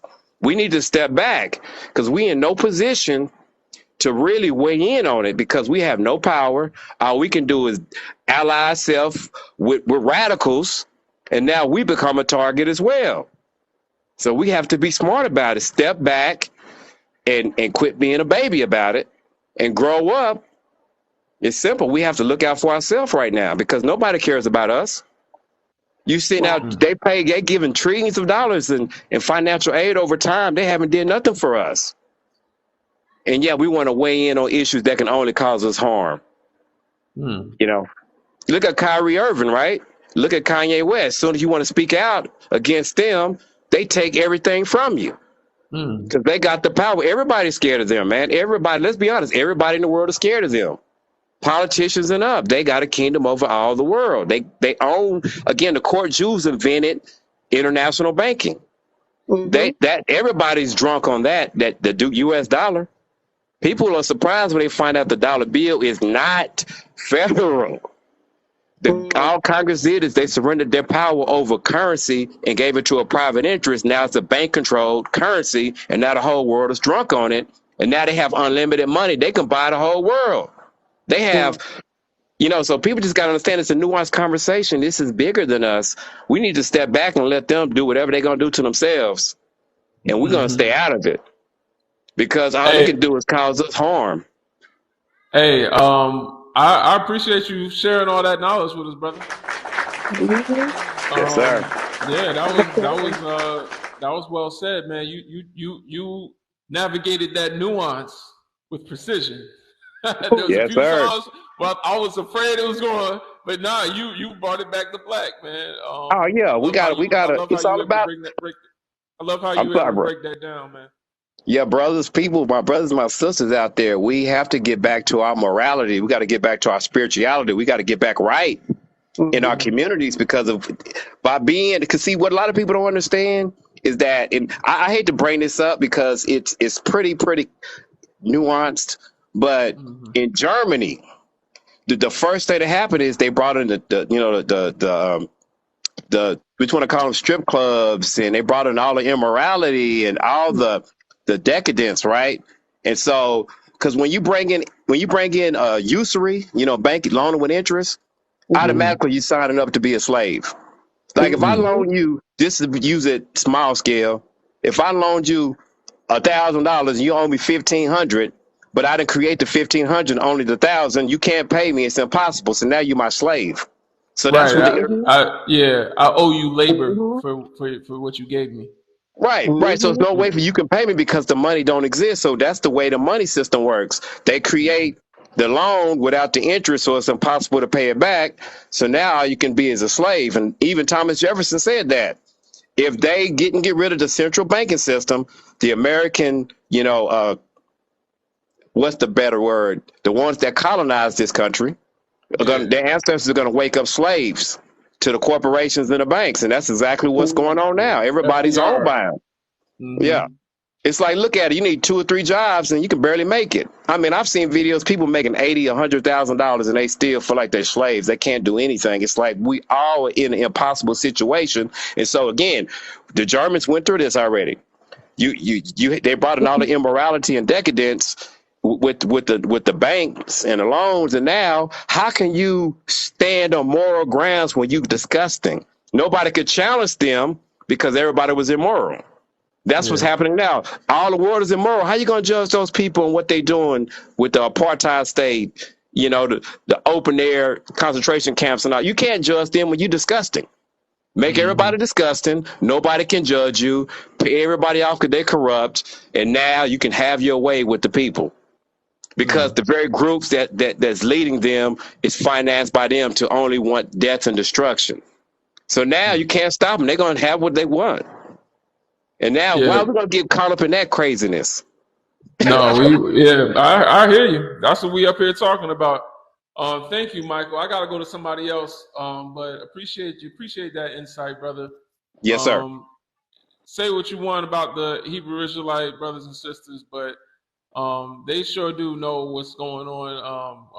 I've had a few Hebrew Mhm. Israelite brothers come up here and impart some wisdom. So I appreciate you. And yeah, I'm gonna go to the next guest. Everybody, don't Shalom. forget to tap like, tap like. We almost at 75K. Keep tapping like, protect the live. Um, we're gonna get there. We're almost there. So let's get to 75K. As you listen along, just keep tapping like. And the next guest I have is Mariah. Could you give us your age, race, and pronouns, please? Mariah Morgan. Mariah Morgan, you here? Can she hear me? Mariah. I don't know. I don't think she can hear. Might have joined by accident. Yeah, you might have stepped away. Feel free to come back, Mariah. Uh, Castle Pathios, could you give us your age, race, and pronouns, please? Hey, my name is Cassel Pathios Guren. I would like to say thank you so much for allowing me to speak on your platform. I'm a Black woman. I don't know if it's wrong to say natural born Black woman, but I'm Black woman, and I am 38 years old, and I'm from the United States. All right. Um, And go ahead, give us your thoughts. okay. A few things that I wanted to say really quickly.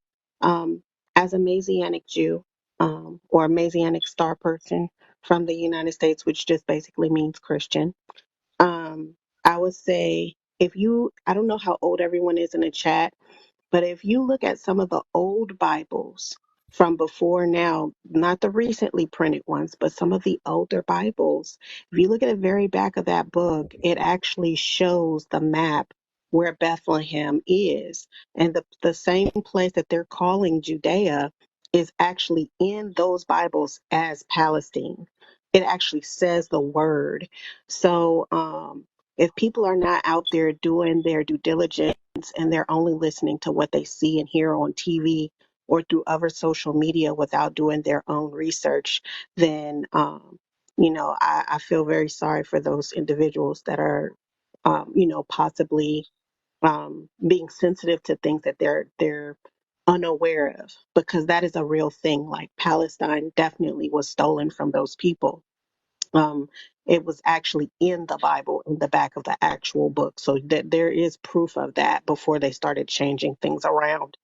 Um, Another thing, I'm hearing a lot of us needing to step back and protect ourselves, protect our energy, and things of like that. I do agree with everything that the brother said in regards to giving us the history behind certain things and allowing us to look up that information for ourselves. But I feel like as long as we're going to be telling other Black people in the diaspora or just other people of color in the diaspora to just step back and focus on ourselves, that's a great thing to be said. But I think that moving forward, all of our creators and content creators like yourself, myself, that we should probably have some sort of a listing behind us on what that looks like so that people don't just hear us say that and don't know what to do next, if that makes sense. Like as far as growing your own gardens, being able to feed yourself, because when things really hit the fan, who's going to be able to feed you? From my understanding, my grandpa died like 8 years ago. He said that the United States only has 3 days of food, legit 72 hours worth of food in the American food banks. So if any of our power grid goes down, if the money stops moneying, if you will, people will kill for to survive. And if you don't have your own garden to feed yourself, that's something that we need to, if we're going to tell people we need to step back and protect ourselves, it's good to be aware of what's going on around you, but you can't protect yourself if you don't have anything to eat and you don't know when where the next clean water source is coming from. So I would like to see a little bit more of that as well being discussed, if we're going to, as Black people, save ourselves. And that's all I wanted to say. I Thank think you for that's. the opportunity. I appreciate you bringing that up. I think that's more of on an individual basis than what we're talking about. I would say on the scope in which colonialism exists would be like geopolitics is what we're talking about with Palestine. Hmm. Not saying that we can't do both. We have to do both, but like there's layers to oppression, right? So Right. like like geopolitics wise, I think what the brother was saying was we should focus on our own issues when it comes to how we're oppressed through colonialism. Hmm. Um, and and there is scholars that talk about what that looks like. Right. Food is Right. one of them.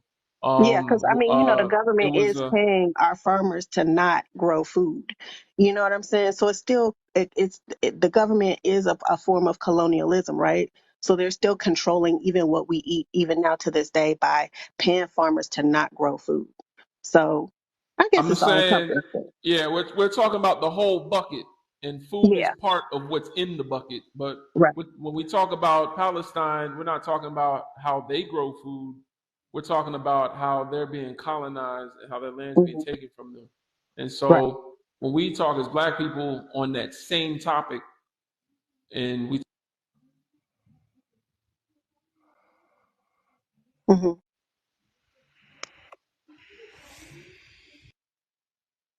Brother, you went mute. Your mic is mute.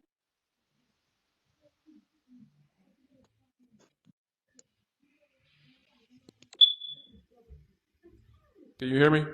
Yes, yes, sir. I can hear you. Okay, I'm a so I was drop, but I'm gonna saying, stay in the chat.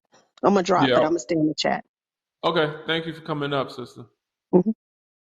But yeah, we got a colonial problem ourselves, and although we are anti-colonialism wherever it exists, and all that hoorah, that's great. But let's also focus on ourselves primarily, especially in Africa right now. Thank you, Eric.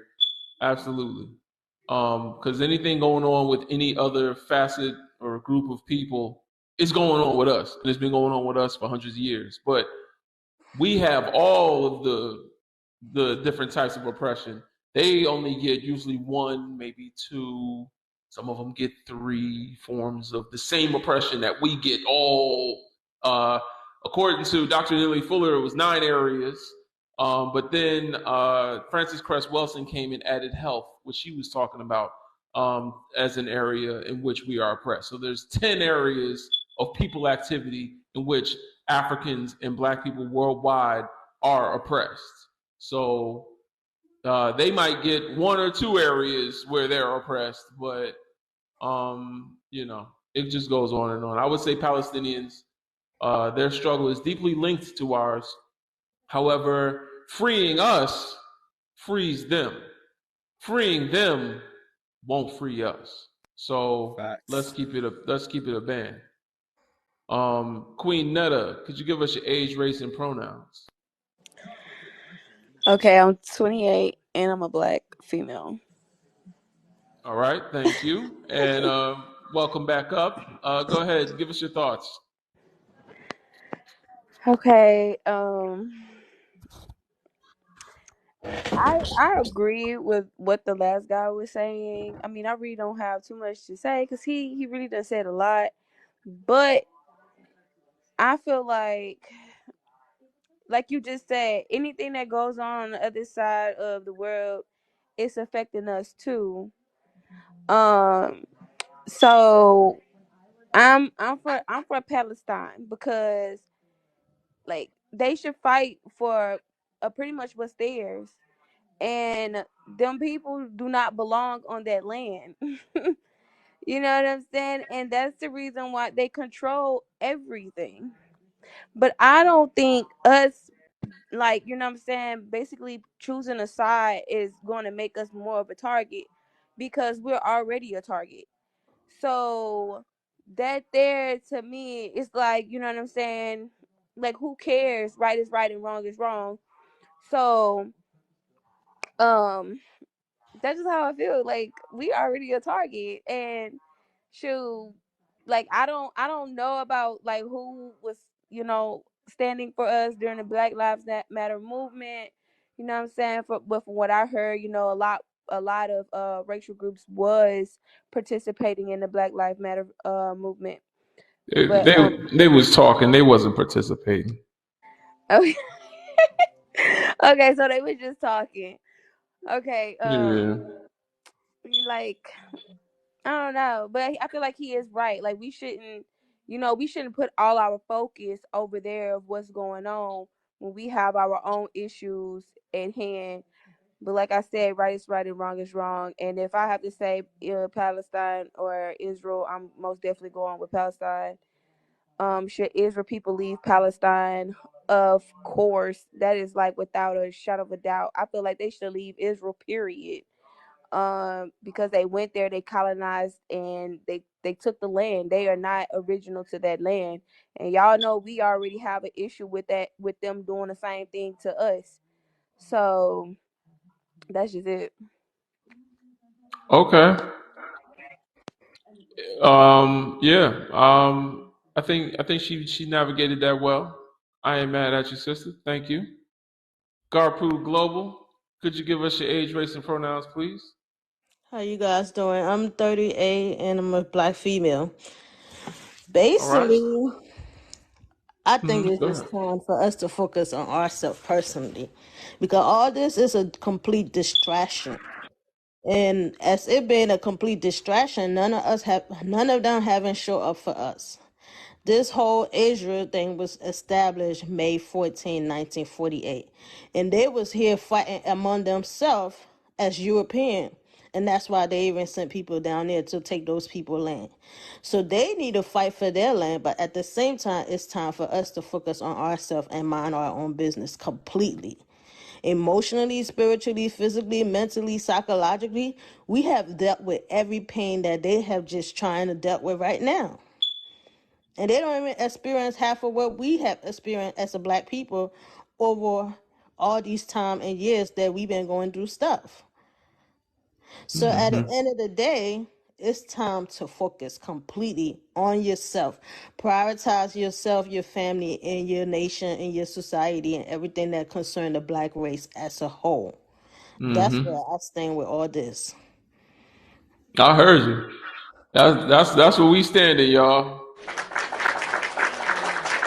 That's where we standing, and that's what I wanted to bring out in the live. Thank you for that breakdown, sister. Thank you everything for what you're doing. We appreciate you. Keep it up. Absolutely. One love. Top Hat, could you give us your age, race, and pronouns? Yeah, I'm a black male. All right. I'm a black male. And your age? I'm 46. Okay. Um, Go I ahead. Give us your thoughts. I live in Florida. 46 years old. I still remember in the 80s in Florida, to when my parents still had to go into the back of stores to get their food.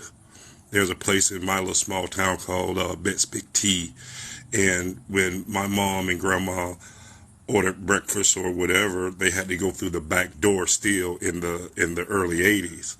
Um, I do believe like there's nothing over in Palestine and Israel that is any of our business, but we can also relate to what the Palestinians have went through. Yeah, Mm-hmm. it's very brutal. It's very brutal, but when you hold a whole people back for so long for food, substance, medicines, their children's children are dying on constant levels. What more can you do after you beg and beg, like just like black folks have done here in the States, to not have to go to those further extents to take care of your family and be ready to unalive and get what you need to get. But Mm-hmm. this I think this president this president is trying to dehumanize the Palestinians to unalive all of them for land are rightfully that is rightfully theirs. And as an American citizen, knowing our history, we know how the how how they use words to kind of dehumanize people to make them look like they're beasts and animals. But all these people have been begging for is to treat us like humans. Do that make sense?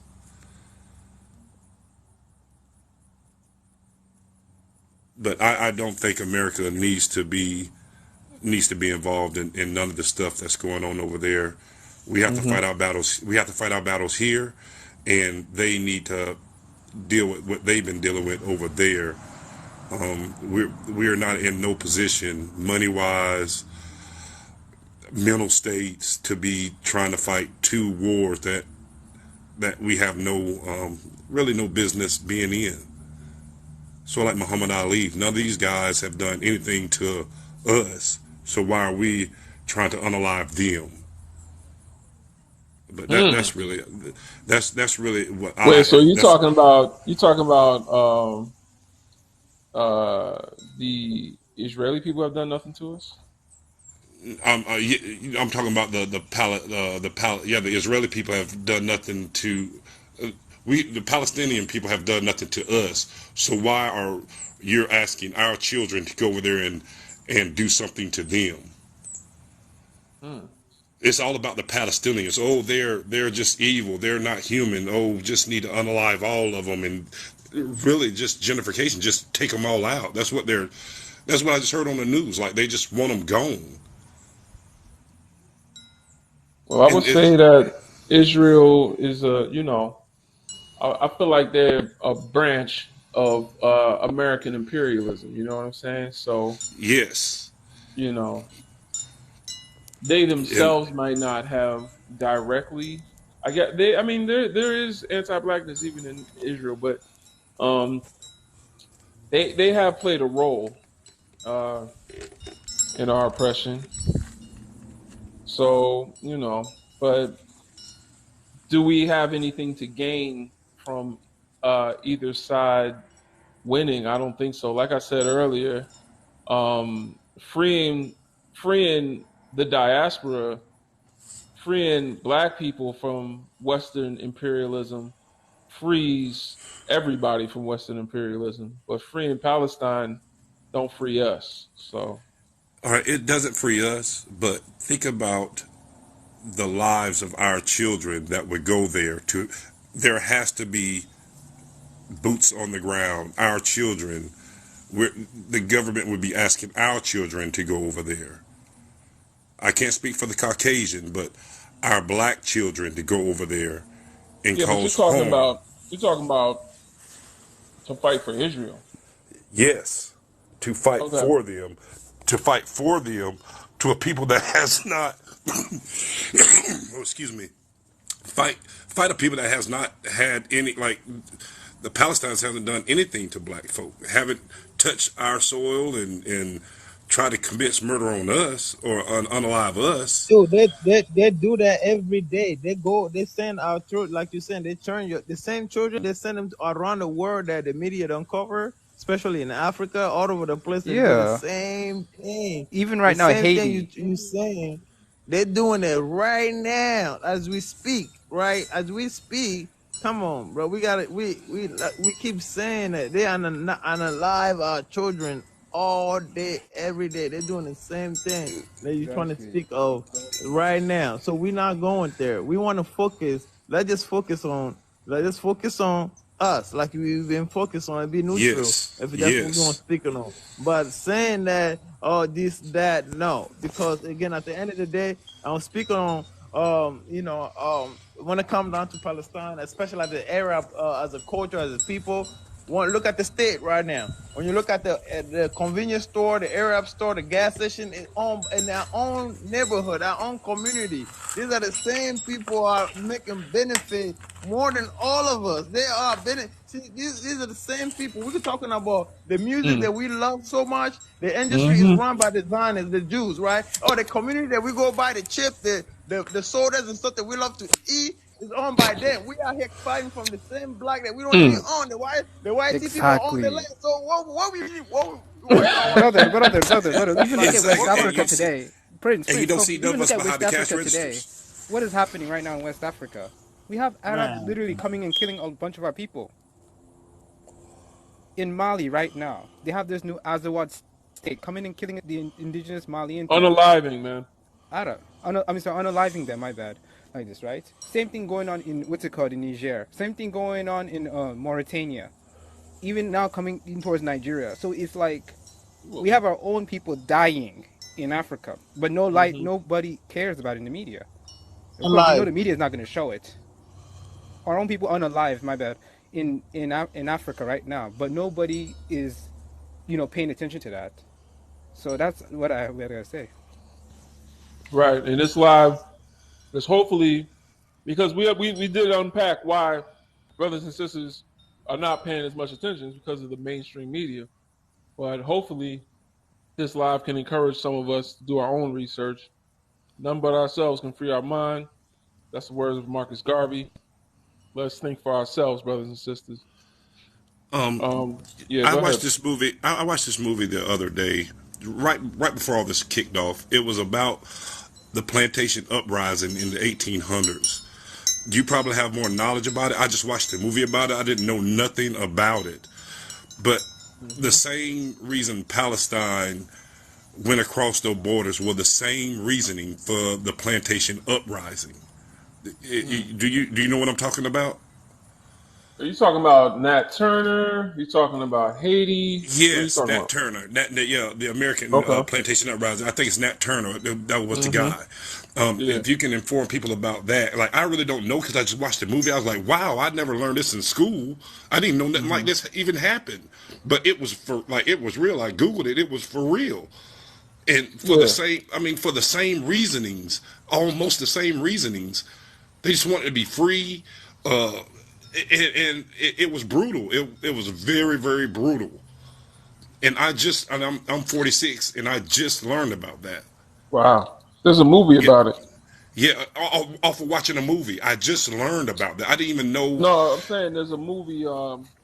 What's the name of that movie? Birth of a Nation. Not Yes. the original Birth of a Nation. Birth of a Nation. I think it came out in like 2019 or something, or 2018, 2017, around there. The newer one, not the original Birth of a Nation. That one's messed up. Um, but yeah, there's a new one, Birth of a Nation, about Nat Turner. Yeah. It's an interesting movie. Yeah, and I just learned about that at 46 years old, and it hit home when like I start. listening to the news and seeing what was going on and understanding what was going on over there with the Palestinians. Like, wow, it's almost like Birth of a Nation. These guys are just really fighting to live. Right.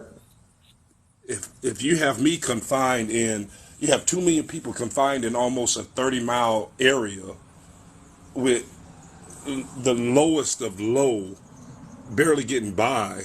I mean, what could you ask of a people when not even a mile across the road, there's an abundance of everything. Yeah. Yeah. And that right there is in my heart, in my argument. When there's an abundance of everything, and I'm over here starving, begging, getting handouts, we're not going to ask for handouts for too long. We're not going to be begging.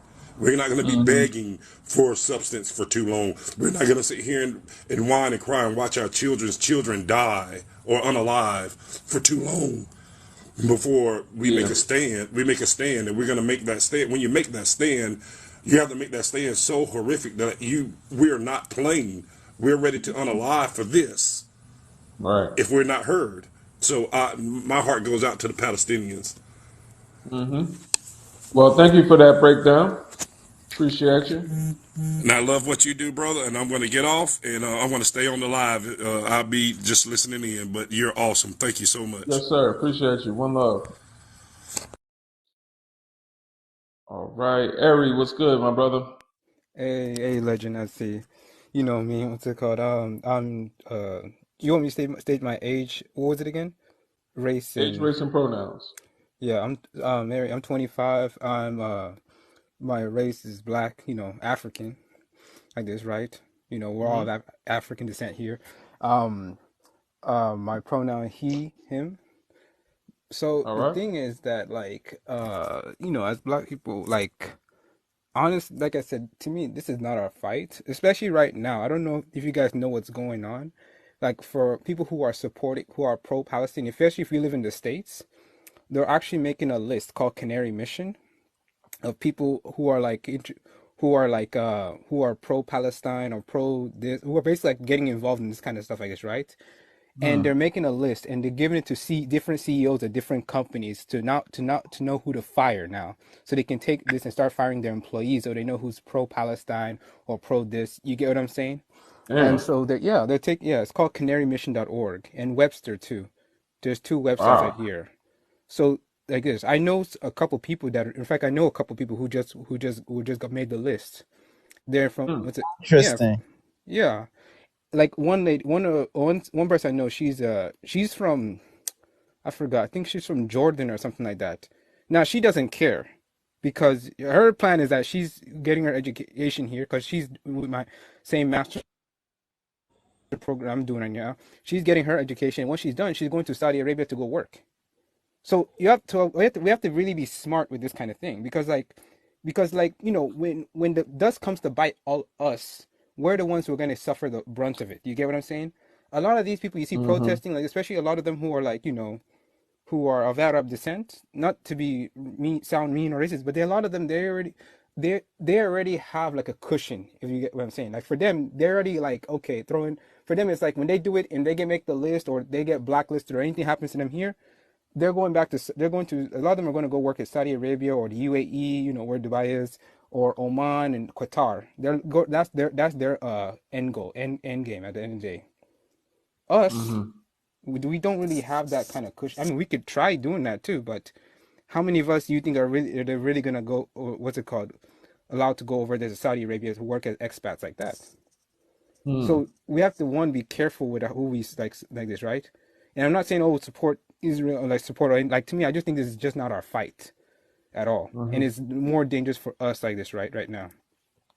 Second of all, uh, like, you know, to me, I'm gonna be honest, it's just like two groups of white tea people fighting, duking it out. It's like World War II, like this. It really is to me. Look, no, I'm being Hmm. honest. Like when most Arab people come to the United States, they're they're listed in the census as white. I mean Hmm. white tea, right? As you know, cock, uh, you know, as white tea basically, right? They're listed as Hmm. white tea. white just means anybody that's European, North African, Middle Eastern, like this, right? So Yeah. they already benefit, and then and even when they come here, they're already almost treated maybe not exactly as, but they're treated a step above. Like you get what I'm saying, is right? They already somewhat a benefit from the system already. So it's like, so for us, it's like it's to even like I to wanted even to support either side. It's just like it really, doesn't really. Oh, sorry. I'm supporting you people, but 1 second. Hold Excuse on. me. Do not, Hold on, just a don't moment. speak We this. letting Eri speak. sorry, So I didn't yeah, know you were. they're good. So the thing is, to me, I just see it as not a fight. This is just two groups of white tees, duking it out with each other, and we just gonna have to stand back on the sidelines. And we should just focus on what's going on in Africa, or what's going on in the Caribbean, and what's going on here in the states with our people here in the states, like right here, because like even right now we're talking about like West, like in Africa right now. Like right now in Dakar, Senegal, right in Dakar, Senegal, take for example, right, most of the downtown in Dakar, Senegal is not even owned by like local Senegalese people. That's what I just got info of. Most of them are owned by Lebanese and Palestinian people there. Most of the locals are actually pushed to the outskirts and live outside of Dakar. So it's like, and the same thing goes on in the Caribbean too, but it's mainly due with what's it called, with I don't want to say their names, small hat people. They just do the same thing in the Caribbean too. You get what I'm saying? Small hat people, they do the same thing in the Caribbean. So you see, both sides are like two sides of the oppressors like this. So I don't think it's smart for us to even involve ourselves with them. I just think we should just stand back, maybe watch from the sidelines, but we should just focus on ourselves, building ourselves, creating more unity among the diaspora. You know, I think this should even like kind of ginger us to be like, okay, now we need to go. Okay, we have to like now start making the connections as even stronger, like this. But that's my only 2 cents in this whole thing. All right, thank you for that. That was a very valid take. Um, yeah, I like how you worked that down. I'm gonna go to the next guest. D, did you want to share anything with us, sister?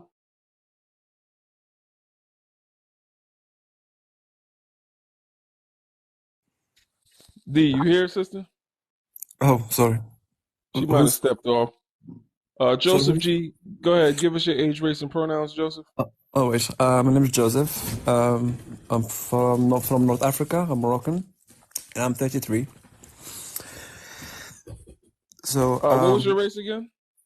North African from Morocco. Are you a black North African? No, just North African. North African's not a race. Well, I'm from North Africa. That's in Morocco. Morocco is in North Africa. Are you a white North African? Are No, I'm you a brown. black North African? No, I'm brown. Are you referring to your skin color or your race? To both. My father is dark skinned. My mom is brown, and I'm brown. Hmm.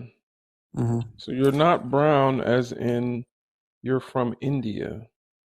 You mean Does it matter? I haven't even started my opinion yet. I mean, I'm no, just. because we're talking about race on this live. If you don't know No, what you're race talking you about are, how black people benefit from supporting Palestine. That's why I joined. black people are a race.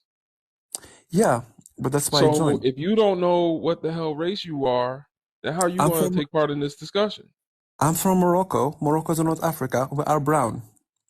That's how we don't have this obsession with Brown color. is the color of your skin. I'm brown, you see, but I'm a black man. So what race are you? Arab? Arab is an ethnicity. Okay, well I don't know how to answer your question. Sorry, I'm stupid. And in All this right. subject, So, well, then you can't be up here. how? All right. Jay, could you give us your age, race, and pronouns? Oh, snap. Hello, hi. Thank you for having me up here. I'm black. Both my parents were Jamaican, black Jamaicans. My grandmother on my mother's side is a Sephardic displaced Jamaican Jewish family. However, she wasn't practicing as far as I know. I am actually someone who follows the Christian faith. I'm going to follow these questions here on your backboard here. Black pill. How does it Yeah. benefit black Real quick people before you to say pick? that, I'm sorry, Sorry? sis. Sorry, sister. Not to interrupt, but I didn't know Black Pill was associated with another movement. I didn't know that when I created the prompt. I just kind of just wanted to be like No, no, no. I'm not pro-black. saying, no, I'm just saying I'm addressing your questions here. Oh, okay, okay. Go ahead. Sorry, what did I sound like? I'm so sorry. No, you didn't say anything offensive. No, I was saying that there's a thing going on where there's this group out here that they call themselves Black Pill, and they're very misogynistic. And I did not know. Really? Yeah, I didn't know that when I made this, but someone came up here and informed me earlier. So I just wanted to make sure you weren't conflating No, what I'm I doing don't with know what they're nothing doing. about that. I don't Okay, know anything okay. about that. All right. We Okay, love black so women here. let's Shout go out to here now. sisters. We love y'all. How does it benefit black people to pick a side?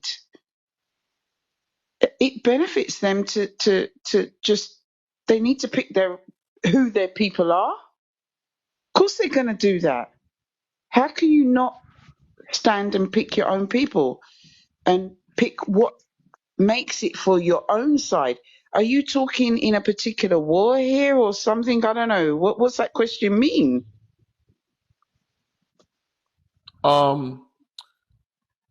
We're talking about the Palestinian-Israeli conflict. Oh no, it don't benefit. Don't benefit Oh, okay. because All right. neither Yeah. one.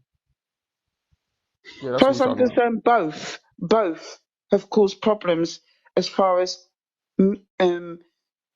who black people are concerned. People who are have been oppressed in that way.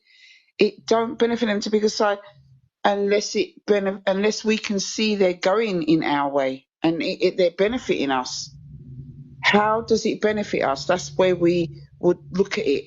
But as far as I'm concerned, we can only look for those who are looking for justice in regards to everyone. And that includes recognizing the oppression that came to us. If they're not talking about that, if neither side are recognizing that, it's not going to benefit us. Because I'm not someone who can say I know everything, every single thing that's going on. But what I do know is if no side is recognizing the oppression to what has happened and their part in it, then we can't pick any one of them, can we? Anyway, is Mm-hmm. BLM wrong for supporting Palestine? Hell yeah. They shouldn't be supporting them. They should just be supporting the poor children and the poor on both sides of what's happening and say the whole thing just needs to stop. People need to get right. That's just about human rights, and children don't need to be suffering that, and just people shouldn't be suffering like that. But if you're going to talk about supporting Palestine, Palestine don't have no rights in regards to as the state of like Palestine, because they were colonizers. I'm not going to support colonizers, especially if they're backing terrorists. Anyway, should Israel people leave Palestine? I just mentioned colonizers. Now, is the true Israelites were the original people who had the land, yeah? They are Uh-huh. the people, but they got taken over. It got taken from them how many times? Okay? They got overrode how many times? Right? But Mm-hmm. the fact is, they are the true people, but are they the true people that's there now? I don't know about Who's ruling it who now? Is it them? I don't know. Tell me. Is it them? the Palestinians are the ones that are indigenous to that land. The people that we call Jewish today are Europeans. So they're just occupying that land, but that's not theirs. No, no, I agree with you. I agree with you. But the Palestinians who are there now, Palestine, you have to look at Palestine was not Palestine. Who was in that land before were indigenous Israelites, and they weren't Palestinians. Palestinians have been there for thousands of years. And 1,000 years. Who was there before? Palestinians. Sorry? I mean, yeah, Who? it's always, there's been different names for the same people, but those Right. Palestinians The have been Bible, there no, for a long time. literally, there is an indigenous people that were there. It's called Yeah. Israel for a reason, and it Well, was it's called Israel Israelites. Israel was because made But 1948. who the Israelites? No, Israel, Hebrew people, Israelites. but see, There you're is an conflating, indigenous people. you're, co- Who are they? sister, Who are sister, the you're indigenous conflating, people? all right, calm down. You said it a few times. You're conflating the name of a tribe with a landmass. Oh, okay. So, Okay. yeah, there are Israelites, and the land, however, back then, before colonization, people Yeah. named themselves not on their land that they were from, but their lineage. Like they would name themselves by their lineage. I'd like to know the lineage. I'm asking for education here because Yeah, well, Palestine I wasn't guess if always you want to there go all the way back to the beginning of written history, we could say before that Palestine. Yeah. Can I give the answer? Sorry. um, if it's not going to derail, but I would say real quick, even in the Bible, there are Okay. books Let me just that say it was it. originally Canaan, and it No, was let me taken say there. Hey, it. So. hey, brother. Love you, brother. Jay, Love you. Jay, can I answer you? Thank Sorry. you. No, he's answered my question. I love that he come up there. That's what I wanted to hear. We need to hear that the true people, they were God's people and they were chosen and they had a name. Okay?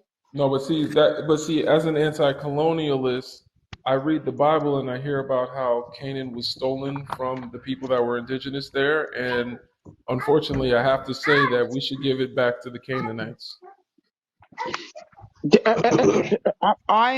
I'm saying, I'm not, I'm just saying, who is indigenous to that land? Is The that, and Palestinians, God has already stated who that land belongs to. the Canaanites. I don't know. We're going back way too far. I'm just saying, I it's wouldn't say God's it land. belongs to the Israelites It's because God's of the land. Bible, because the Bible kind of fetishizes colonialism in that regard, where, because Moses was oppressed in Egypt, he led people out of Egypt and then took them somewhere else and stole people's land. And we all go, oh, wow, God really, No, gave no, them when the you say land, but he he didn't. stole, he stole. No, what I'm They saying is, stole the land. I know, no, I know that I know that they were led to land, No, they but ran the to the people land that and then they they stole took it from people that over, lived there already. I know every time that the people they took over were people who either were sacrificed. I don't know how to say this without getting it against TikTok, but I think you know where I'm going.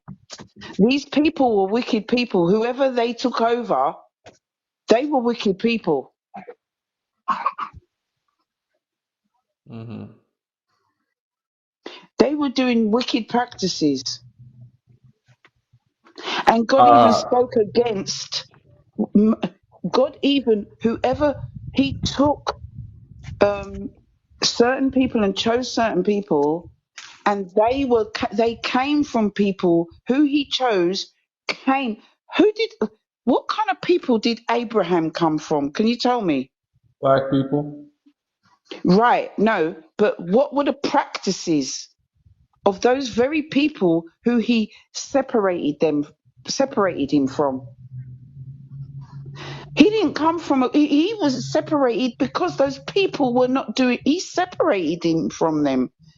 But see, And that's that's the why he thing. made That's him a nation over all, Jay. because he I separated appreciate you them. coming up, and I know you wanna speak on the topic, but we're getting into biblical bullshit. And to be honest, it's okay. You know what I'm saying? We don't gotta talk. Yeah, We don't I gotta mean, talk about all I'm just saying, you're saying that, and I appreciate that. I'm just appreciating you because I've followed you for a long time.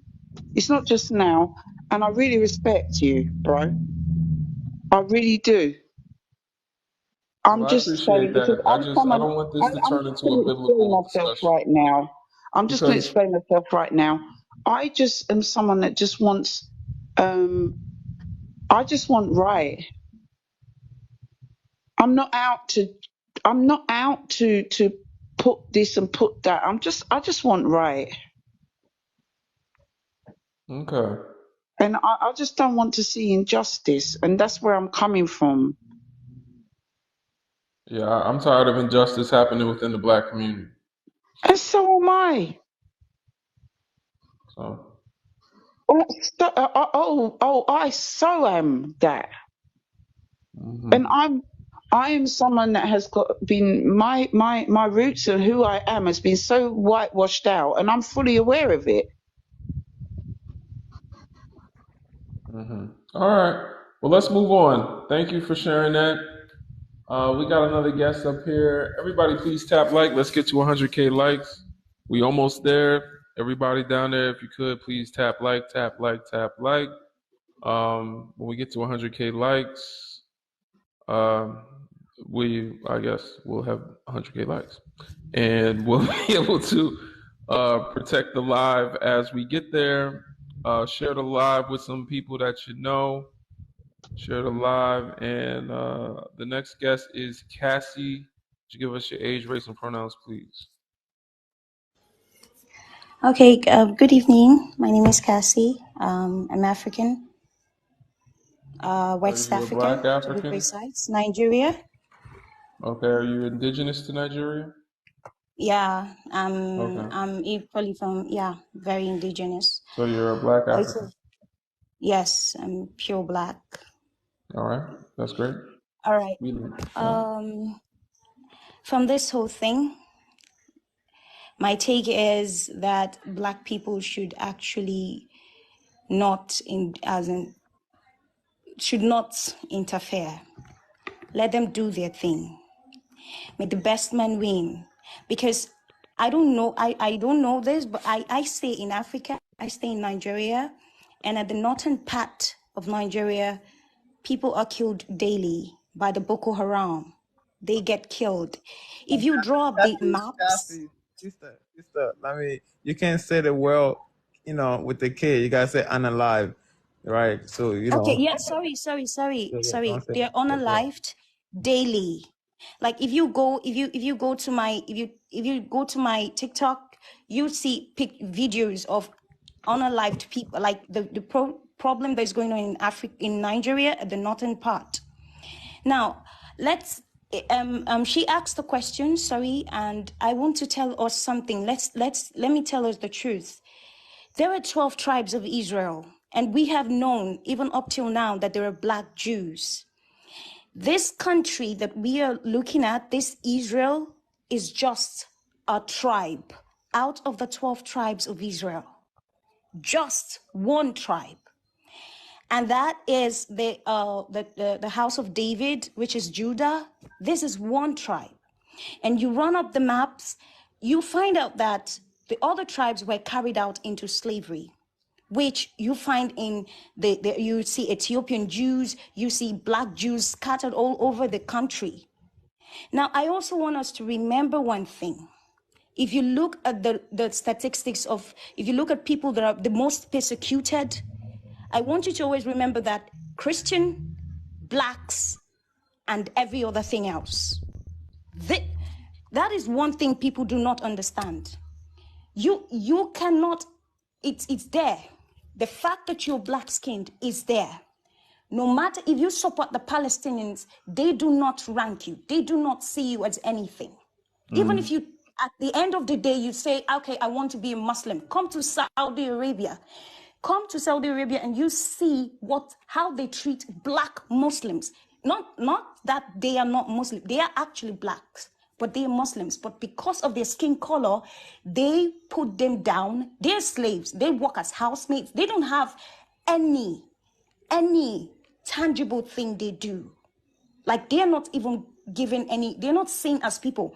In Arab society, let me tell you people the truth, an Arab cannot marry a black-skinned woman, even if she knows even if she knows the Quran front and back, even if she can recite it off head, your skin color always stands out. And why I'm saying this is because if you look at America, the people that populate America the most are blacks. And if you look at the Middle East, America represents everything that the Middle East hates. Facts. Check. Even these Palestinians, they call you Fatah. They honor life. Like LGBTQ is something that when they hear it is like killing. Like you people don't make, like if they have a choice, they will wipe out the whole of United States of America. You guys All don't right, have be careful. friends. All right, be careful, please. You you're people, on no, I'm TikTok. saying it because I'm in I know you ain't Nigeria. lying. You I'm ain't in not lying, Nigeria. sister. I'm in Africa. I'm in Yeah. Africa, and I'm telling you, Well, you don't have Cassie, friends. Cassie, Cassie, You have no Cassie, what friends. you saying? Cassie, listen, you're not saying nothing wrong, but you gotta watch the word you're saying. You're slipping Okay, sorry. because you're Oh, so oh, passionate. You forgot to say unalive, and they can shut oh, down the live sorry. I'm if you so keep sorry. saying I'm so Yeah, the that's sorry. word I'm it. so with K. sorry. I'm so That's it. sorry. That's all we're saying. Okay, I'm so So sorry. be careful. Be careful when you choose your All right, word. all right, It's all very right. passionate. We understand your passion. No, it's not about passion. I stay in Nigeria. I see what happens. We run for our lives daily.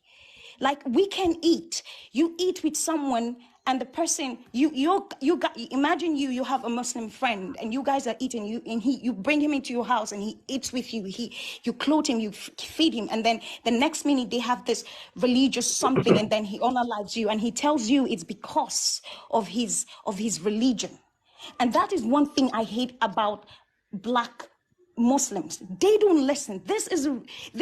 See, okay, first of all, I want everyone here to, Equiano, Lauda Equiano. If you have heard that name, browse it. And then there was a book written. He was an African that was sold into slavery, and then he became an activist and was fighting against slavery. And he's from West Africa, Nigeria. And there was a book that was written at that time by a missionary that came to Nigeria. And he said in his book that, I'm not saying that but Christianity was in Africa before every other thing else. We practice it. The man in Africa, my tribe, I'm Igbo to be precise. In my tribe, we have always practiced circumcision before the white man came. We had the rules, we had the regulations, we followed, like it was, the white man said that before they could come to our tribe to talk to us, they had to go and read the Old Testament. They read the Old Testament, get themselves acquainted with the Old Testament before they came to indoctrinate us and teach us and talk to us and, like walk with us, because we were practicing almost everything that was in the Old Testament. Now, let me tell us something. That is why I'm telling you, the blacks the most populated people in the United States are blacks. And the Middle East don't like, and they don't like the United as a country. They don't like you. You represent everything they don't like. Now, I'm not saying that Israel is the best in the world. No, we are saying that someone came up here and you said that they are Europeans, white Europeans. See, we have all blended out. Even blacks as we are, as much as we have stayed over in those countries, we have mingled with different races. And you can't literally bring up 100% black, because there has to be something. You have to be 30% this, 30% that. Damn, Dino. Okay. Yo, You understand what I'm saying? You guys run there's this DNA, African dynasty DNA stuff that is run in America. And, when they do it, they will tell the person you're 50% Irish and some of them are 2% black. And you find out that 2% black is literally what is on their skin. It's been so much There's no such diluted. thing as 2%. No, I'm just giving you the Yeah. percentages that I've heard. So I No, there's want no you such people thing, to because there's no such thing as. is an African is a DNA testing organization. I literally watched it on I know people social don't know media. what the hell DNA results mean, and they want you to not know what they mean, but Okay, that's not what they mean. oh, You can't measure someone's fine. blackness with a DNA test. Okay, I apologize about that, but I just hope that you understand what I'm trying to say, because Hmm. because I'm not saying the Israelites are like what's happening in Israel is the best thing ever. No. But if we're to go back history and check this, these people have actually been after King David. If you drop Palestine actually came into existence because of a Roman emperor named Hadrian, and that was because he wanted to exterminate the Jews at that time, and Okay, he all right, actually Cassie. I'm like sorry. You don't know how to no. Please. I'm not even mad at what you're saying, sister. But you cannot say certain things on TikTok. She just don't understand censoring her words. I'm trying to I say. might actually have to just drop the whole live. I'll be back up later, y'all. Thank y'all for supporting. I'm gonna come back up, and we'll talk about a different topic. I also wanted to say though that Palestinians, when they were under the Ottoman Empire, also participated in the transatlantic slave trade. So once again, Yep. we are sitting here participating in freeing a people that didn't give a damn about us when they were free. The All Arab right. slave trade, y'all. The Arab slave. I Look it already up. know, man. They're trying Yeah. to fight for the oppressor, like we always do. Fighting for oppressor, always do. Yeah. And they didn't care about us until they became oppressed, and then all of a sudden, Yeah. now we. They talk about they supported Black Lives Matter. They did. Like I don't get that now. It's like it is, but I'll see you Gotta there. go.